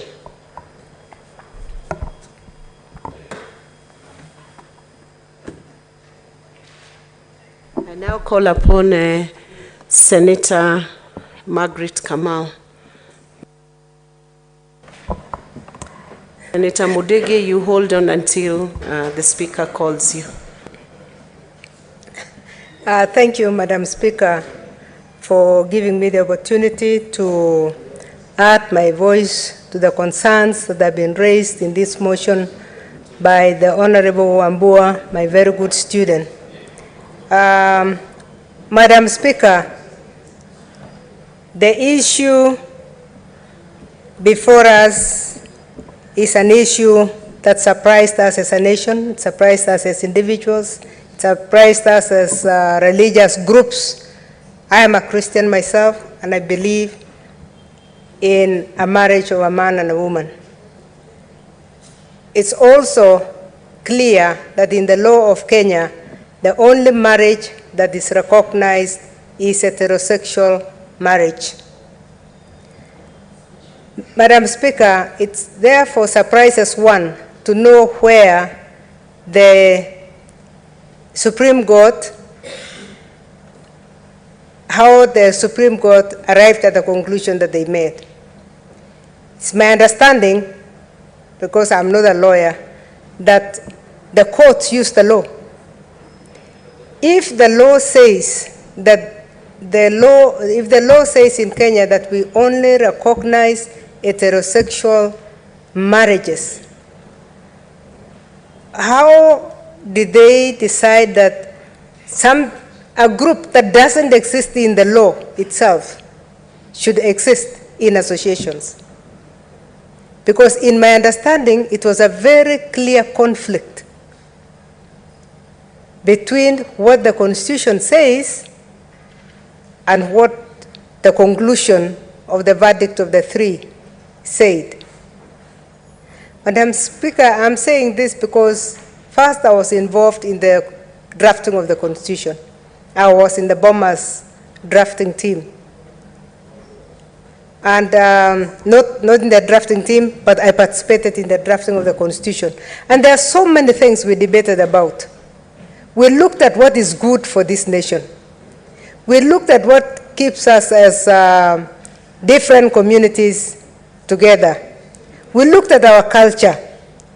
And a lot of principles that are within the Constitution actually arose from our cultures.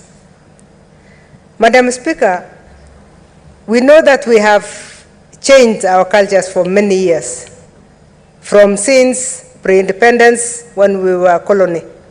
And there are some cultures that were lost. There are some which are preserved. There are some even which were recovered thereafter. And Madam Speaker, before a very big decision like that is made and announced in the country, it would have been very important to go back and look at the reason why the Constitution has that clause that marriage in Kenya shall be heterosexual. Because if all discussion around the development of a Constitution came up with that conclusion, how can we rush to recognize something that has been disowned by the Constitution itself? It was therefore very surprising for some of us to hear that kind of conclusion. It would be important for Madam Speaker, for this House to pronounce itself on a matter that is touching also the other arm of government, so that all of us come up with a conclusion that is satisfactory. Madam Speaker, there's hue and cry all over. The churches are crying. We are receiving calls from all over that we must discuss this issue before it goes out of hand. Reason being that it is touching the very core of our youth. Our youth are in crossroads. What is this supposed to be? If we allow it to continue without any check, what is it going to take the society to be? Our cultures will already be being eroded. It is therefore very important that even as we discuss this, Madam Speaker, we demand that we look back at the Constitution. And this is what the Supreme Court should have looked at. And they need to give us an explanation why they are moving away from the Constitution. Because this is going to give us a shortcut. It would have been better for us to have a review of the Constitution itself so that we know exactly where we are going. So, Madam Speaker, I really agree with the concerns that have been raised by Senator Wambua, and I thank him for bringing this forward so that we can do something that our people are very keen on. Thank you, Madam Speaker. Senator Mundigi, and as he takes the floor, senators, I would urge you to condense your remarks, maybe cede 1 minute, because it's a motion which many people are interested, many senators are interested in contributing to. So by consensus, we could say 4 minutes instead of 5 minutes. 3 minutes? Yes, understanding order. The adjournment was done under standing order 37.3. The maximum is 5 minutes. So 3 minutes. Mr. Speaker, naunga mkono maneno ambayo imezungumzwa na Bishop.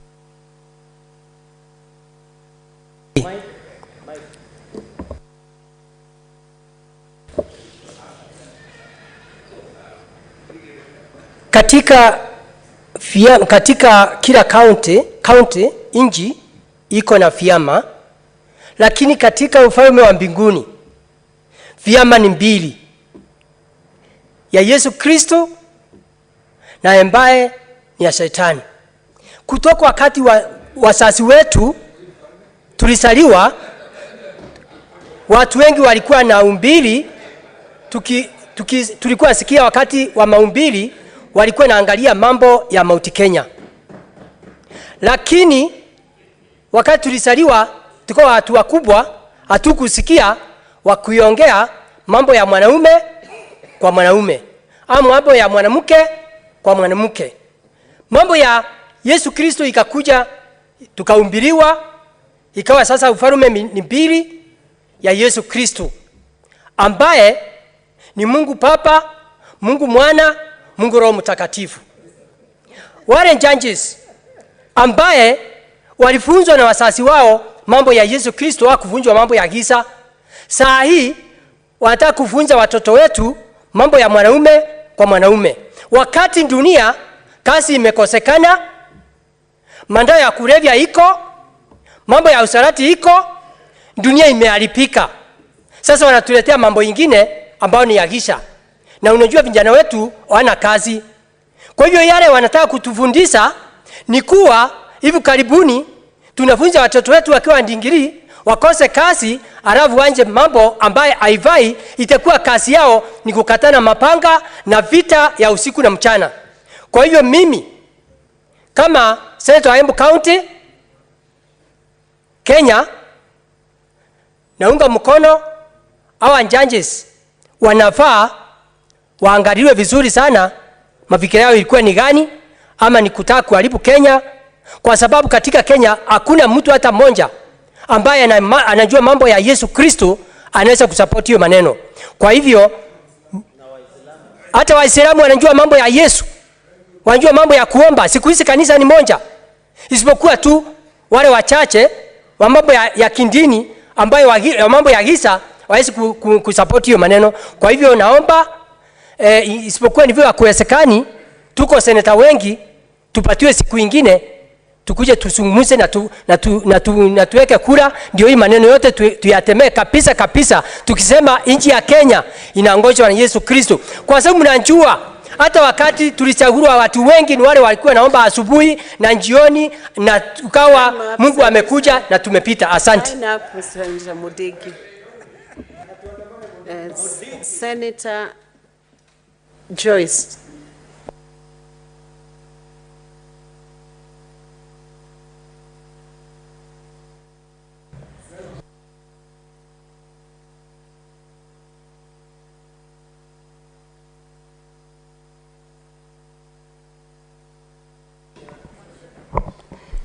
Yeah, thank you very much, Madam Speaker. Allow me, Madam Speaker, first to thank the Kenya Kwanza government, led by His Excellency the President, Dr. William RUTO, and his family, the Deputy President's family, for taking lead in believing in the people. And I want to say this, Madam Speaker, that The issues that we are discussing today in this House are issues that are touching directly to our lives. Madam Speaker, I rise to strongly oppose the Supreme Court ruling that allowed the registration of LGBTQ communities as an NGO, which has caused an uproar among various sectors in the country. Madam Speaker, most of the religious leaders and the Kenyan citizen have condemned these latest developments in different capacities. Madam Speaker, from the look of things, this is going to open a Pandora's box that will lead to imitation of negative Western culture. Madam Speaker, remember, around 32 countries have legalized same marriage. One of them being Argentina, we have Brazil, we have Germany, and a number of them, Madam Speaker. Madam Speaker, I also want to bring to the attention of this House that the Constitution, under Chapter 1, gives the people of this country powers, the sovereign powers. Madam Speaker, as much as we respect the separation of powers, this House being a legislative arm of government. Senator Joyce, yeah? I'm sorry to interrupt, but wind up. Your minutes are over. Yeah, Madam Speaker, I have really been waiting for this, but just allow me at least 2 more minutes to wind up quickly. Madam Speaker. 1 minute, Joyce, not 2. Being a legislative arm of government cannot sit down and watch our children being driven down the wrong social legislation. Madam Speaker, I want to state categorically as a parent that I will be the last woman standing to fiercely oppose without any negotiation. And I want to allow the former CEO of Kenya Films Classification Board, Dr. Ezekiel Mutua. Madam Speaker, for the efforts he bravely put on pan the viewing of movies named Rafiki in the year 2018. Madam Speaker, amidst much criticism and pressure to protect the youth from exposure, the said movie promoted relationship between ladies. Such stern action should be emulated by the leaders in all arms of government, Madam Speaker. Finally, Madam Speaker, this decision is an attack to the family unit, which is an essential part of the community. In the Christian religion in which I subscribe to, we have commanded the increase and fill the earth with sons and daughters. Madam Speaker, with the less development, I don't see the possibility of fulfilling the command since we are going against the rule of nature. Clerk, Senator Joyce's time is up. Madam Speaker, it was not yet over.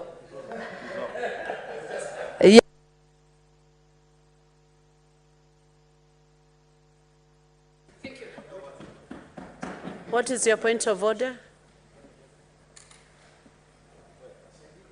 Is Senator Joyce in order to challenge the decision of the Speaker when her time is up, Madam Speaker? She is out of order. Madam Speaker? Senator Joyce, once the Speaker rules, you have to abide by the ruling for future engagements. You wanted to say something, Senator Joyce? Okay, it's okay. Let's proceed on with the next senator. Finalized there. Senator Manzo. Thank you, Madam Speaker. Madam Speaker, I quote, do not practice homosexuality.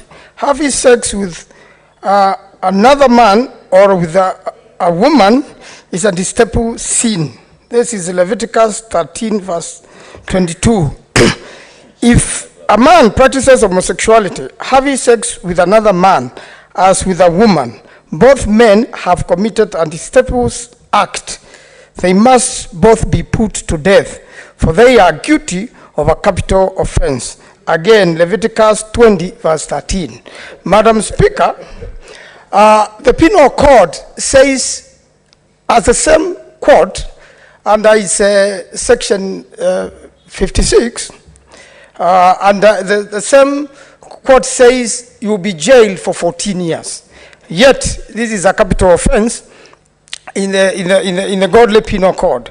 Madam Speaker, this is a very serious matter, and the Supreme Court is composed of 7 judges.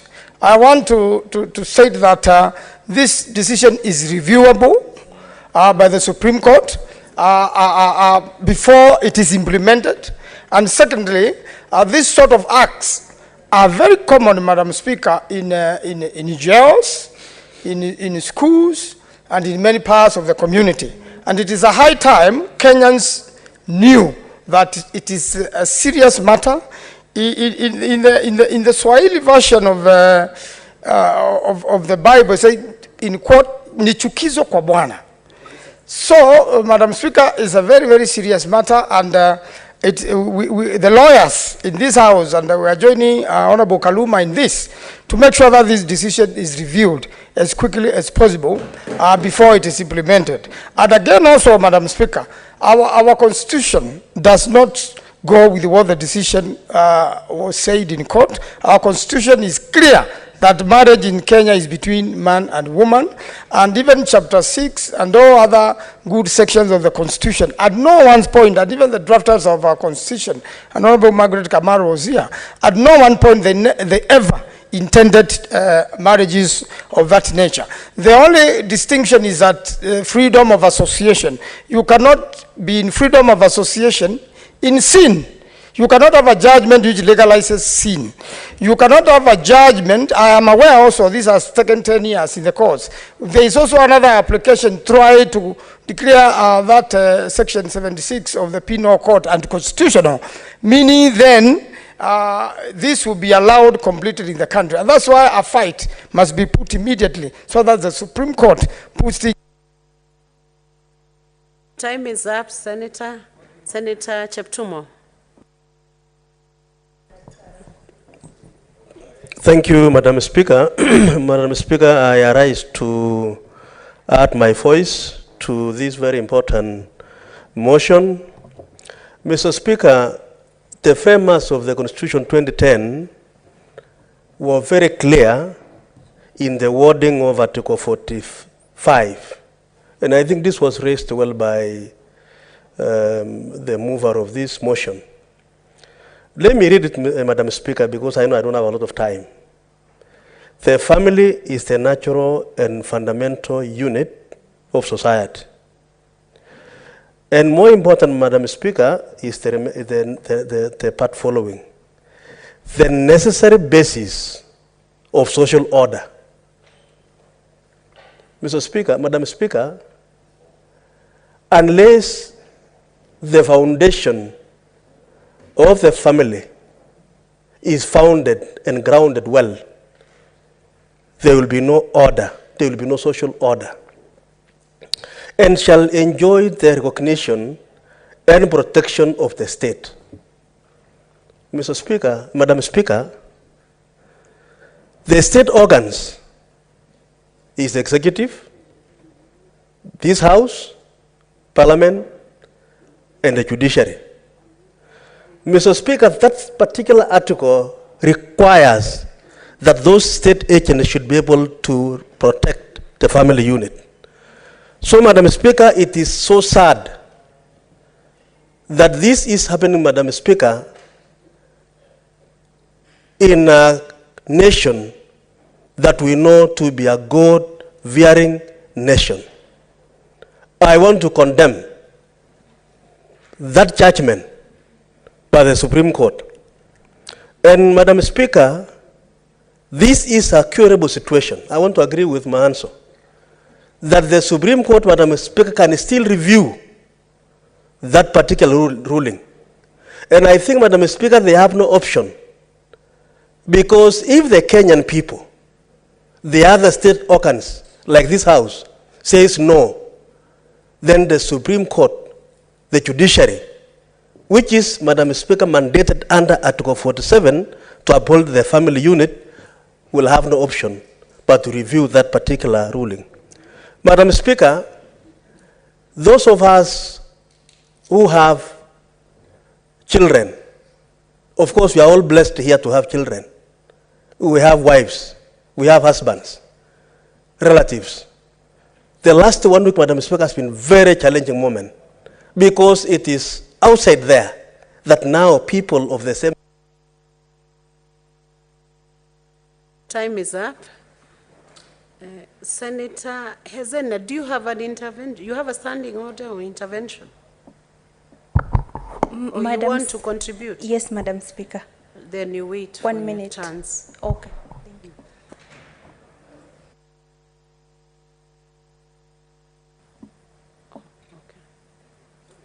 Senator Siango. Senator Siango. Thank you, Madam Speaker. Actually, I don't know where to start because the time is too short. Anyway, I want to note, Madam Speaker, that we are living in challenging times, witnessing societal fabric breakdown. Biblically, allow me to quote Romans chapter 1, verses 26 and 27. And the Bible says, "For this reason God gave them up to vile passions, for even their women exchanged the natural use of what is against nature. Likewise, also their men, leaving the natural use of the women, burnt in their lust for one another, men with men, committing what is shameful, and receiving themselves the penalty of their error, which was due." Madam Speaker, allow me to say that I've stood to support the motion by Senator Wambua and stand against the ruling by the Supreme Court. Madam Speaker, God gave functions of each part of the body. We cannot disapprove God, yet He created us and assigned each part of the body its function. I'm wondering, Madam Speaker, for these judges of the Supreme Court, we are a very important national issue of the election, of the presidential election. And when the ruling was to be made, we were told and treated to a drama of hot hair and other things. Why should they, the same Supreme Court, now come to oppose what is God-given and allow people who are doing things that are not right and making it to be a surprise to this nation? Madam Speaker, these judges who did that, my proposal is that law should be taken against them because they are leading Kenya to extinction. Relationship or marriage between man and man or woman with woman will not give children. So we want to finish Kenya. Where will future generations come from, Madam Speaker? I just wonder also, Madam Speaker, because I was watching when this judgment was done, a very important guest visited this Kenya. What is the link between this visit and the ruling that followed immediately thereafter? I wonder what the connection is.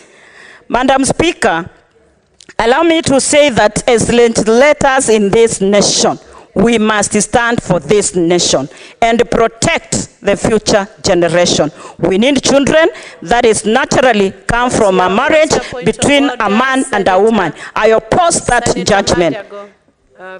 Senator Beth. She's still standing, Madam Speaker. Sit. Madam Speaker. Take your seat. Point of order. Seeking clarification. The Honorable Senator said the ruling came immediately following a guest that came, special guest. Madam Speaker, who is this special guest? Who is this special guest?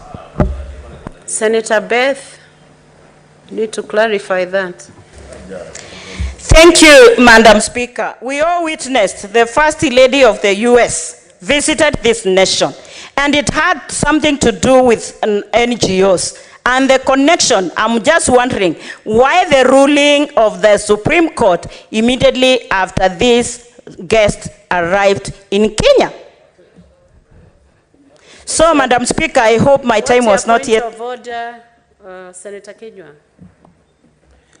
Madam Speaker, I wouldn't want to interrupt her, but I find it not appropriate, Madam Speaker, to insinuate about our judgment and visitors from other countries, Madam Speaker. Does it mean that our courts are not independent? Does it mean they are influenced by external forces, Madam Speaker? And especially when you say the First Lady of the United States of America visited Kenya and then our judiciary allude in that favor. Madam Speaker, I don't find it appropriate. What's your point of order, Senator Wambua?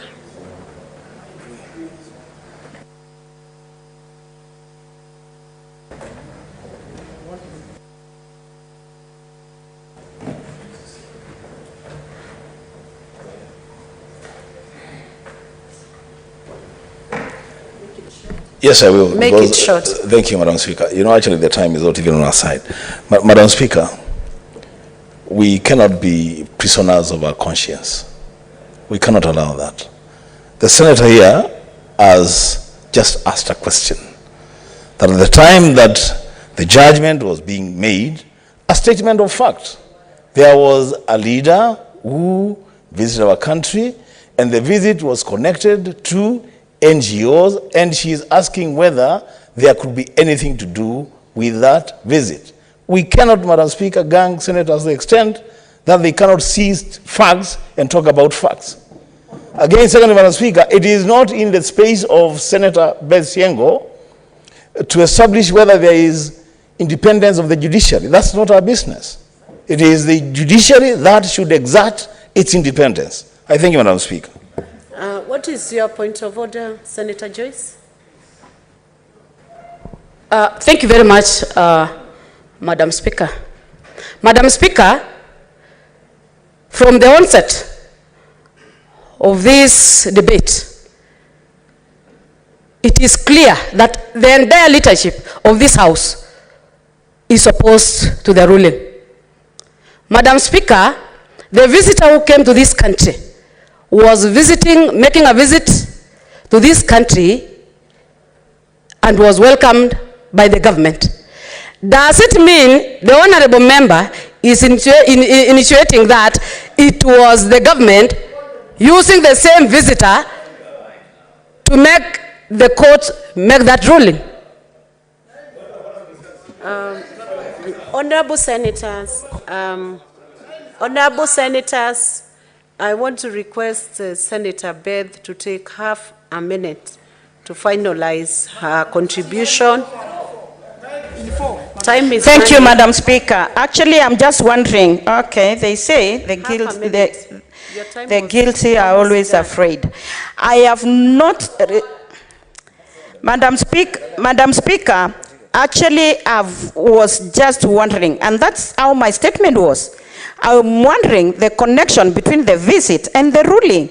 And this visit, when I had connection with the NGO funding, that is my question. However, Madam Speaker, allow me to say that as legislators in this nation, we have a role to play to make sure we protect our culture, our values, and our faith. Not Christianity, not Muslim can approve. Time up, Senator Beth Siengo. Senator Kisang. Thank you, Honorable Madam Speaker. In fact, I was worried that those who had spoken earlier were interrupting and taking much of our time because we also wanted to contribute. So, Honorable Madam Speaker, I join Kenyans to condemn the ruling that was done by the 3 Supreme Court judges about association of LGBTQ. Honorable Speaker, that ruling was actually a disguised ruling to allow marriages of the same sex because they said they can associate, but it was a disguise. It was a soft way of saying they can get married, same-sex marriages, which they fought for the last 10 years, but we have opposed. We opposed, and people have gone to the streets. I don't know why we have not seen people coming to outside the Senate or outside National Assembly or going to Supreme Court to condemn this thing that happened on Friday last week. Honorable Speaker, most of us, including myself, I'm a Christian, I'm a staunch Christian, and I believe in the same, I believe in heterosexual marriages. Madam Speaker, the Bible is very clear. Our cultures as Africans are very clear. In fact, there is nothing in the African culture that a man with another man would associate or even get married or be intimate. So I don't know why our Supreme Court judges are taking us to adopt the culture, the Western culture. It is an abomination. If you read the Bible, Genesis chapter 2, Honorable Madam Speaker, God made the world, the earth, he created the man, and he saw that man needs an helper, and that helper is not another man, it's a woman. And we are given a command to go to the world and procreate and fill the world. Supposing now this thing is legalized, it means in another 10, 50, 100 years, we'll be extinct. There'll be no one in this world. So, Madam Speaker, we condemn this. And when you read Leviticus also, chapter 13, if a man associates and has sex with another man, it is detestable. It's abomination. In those old days, you would be killed. So I agree what the President of Uganda, His Excellency Museveni, who has said that if two men associate and they get married, we put them in until they get, one of them gives birth, which I know none will give birth. So, Honorable Speaker. Time up, Senator Metho.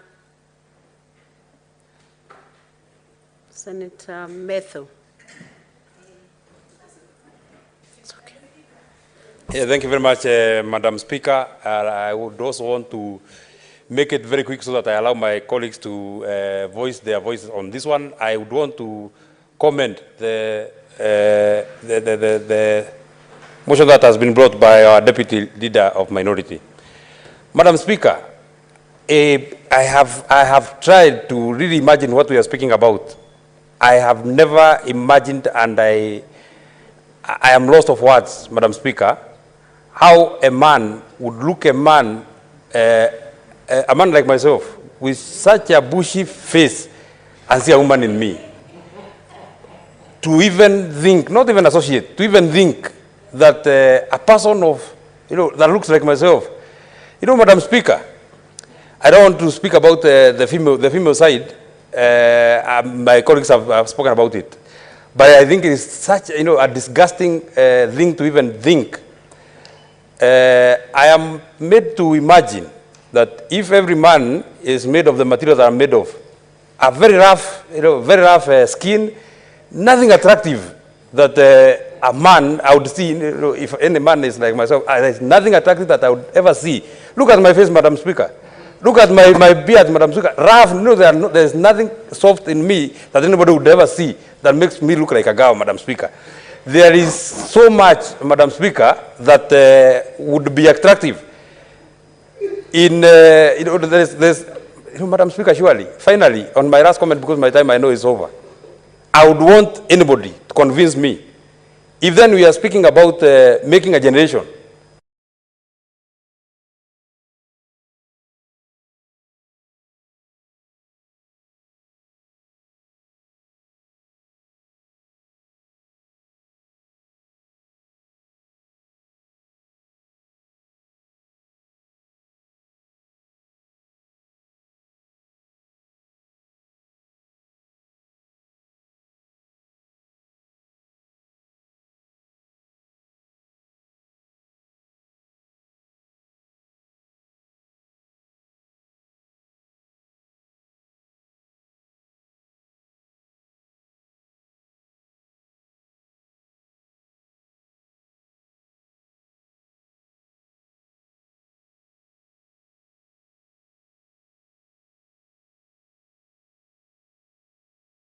Madam Speaker, and I raise... Condense your comments to maybe 1.5 by consent so that everybody can contribute. Sure, I'll be very brief.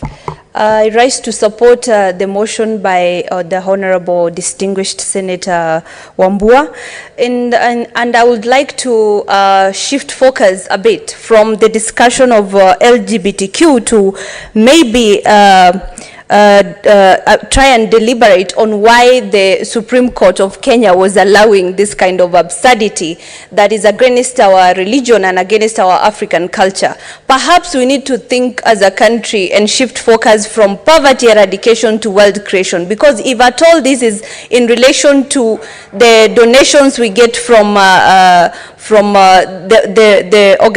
international organizations that are funding the LGBTQ rights, then if the ruling was meant to please this organization, how about the same organization or any other foreign interference of our nation by other countries to shift focus into empowering the vast majority of youth who are unemployed in this country and looking? How about looking for employment, sorry. How about we also think about diversifying our sources of income for people in this country? How about tapping on our vast resources in this country? How about strengthening our industries to ensure that we have more jobs for these people? Because like they say, an idle mind is the devil's workshop.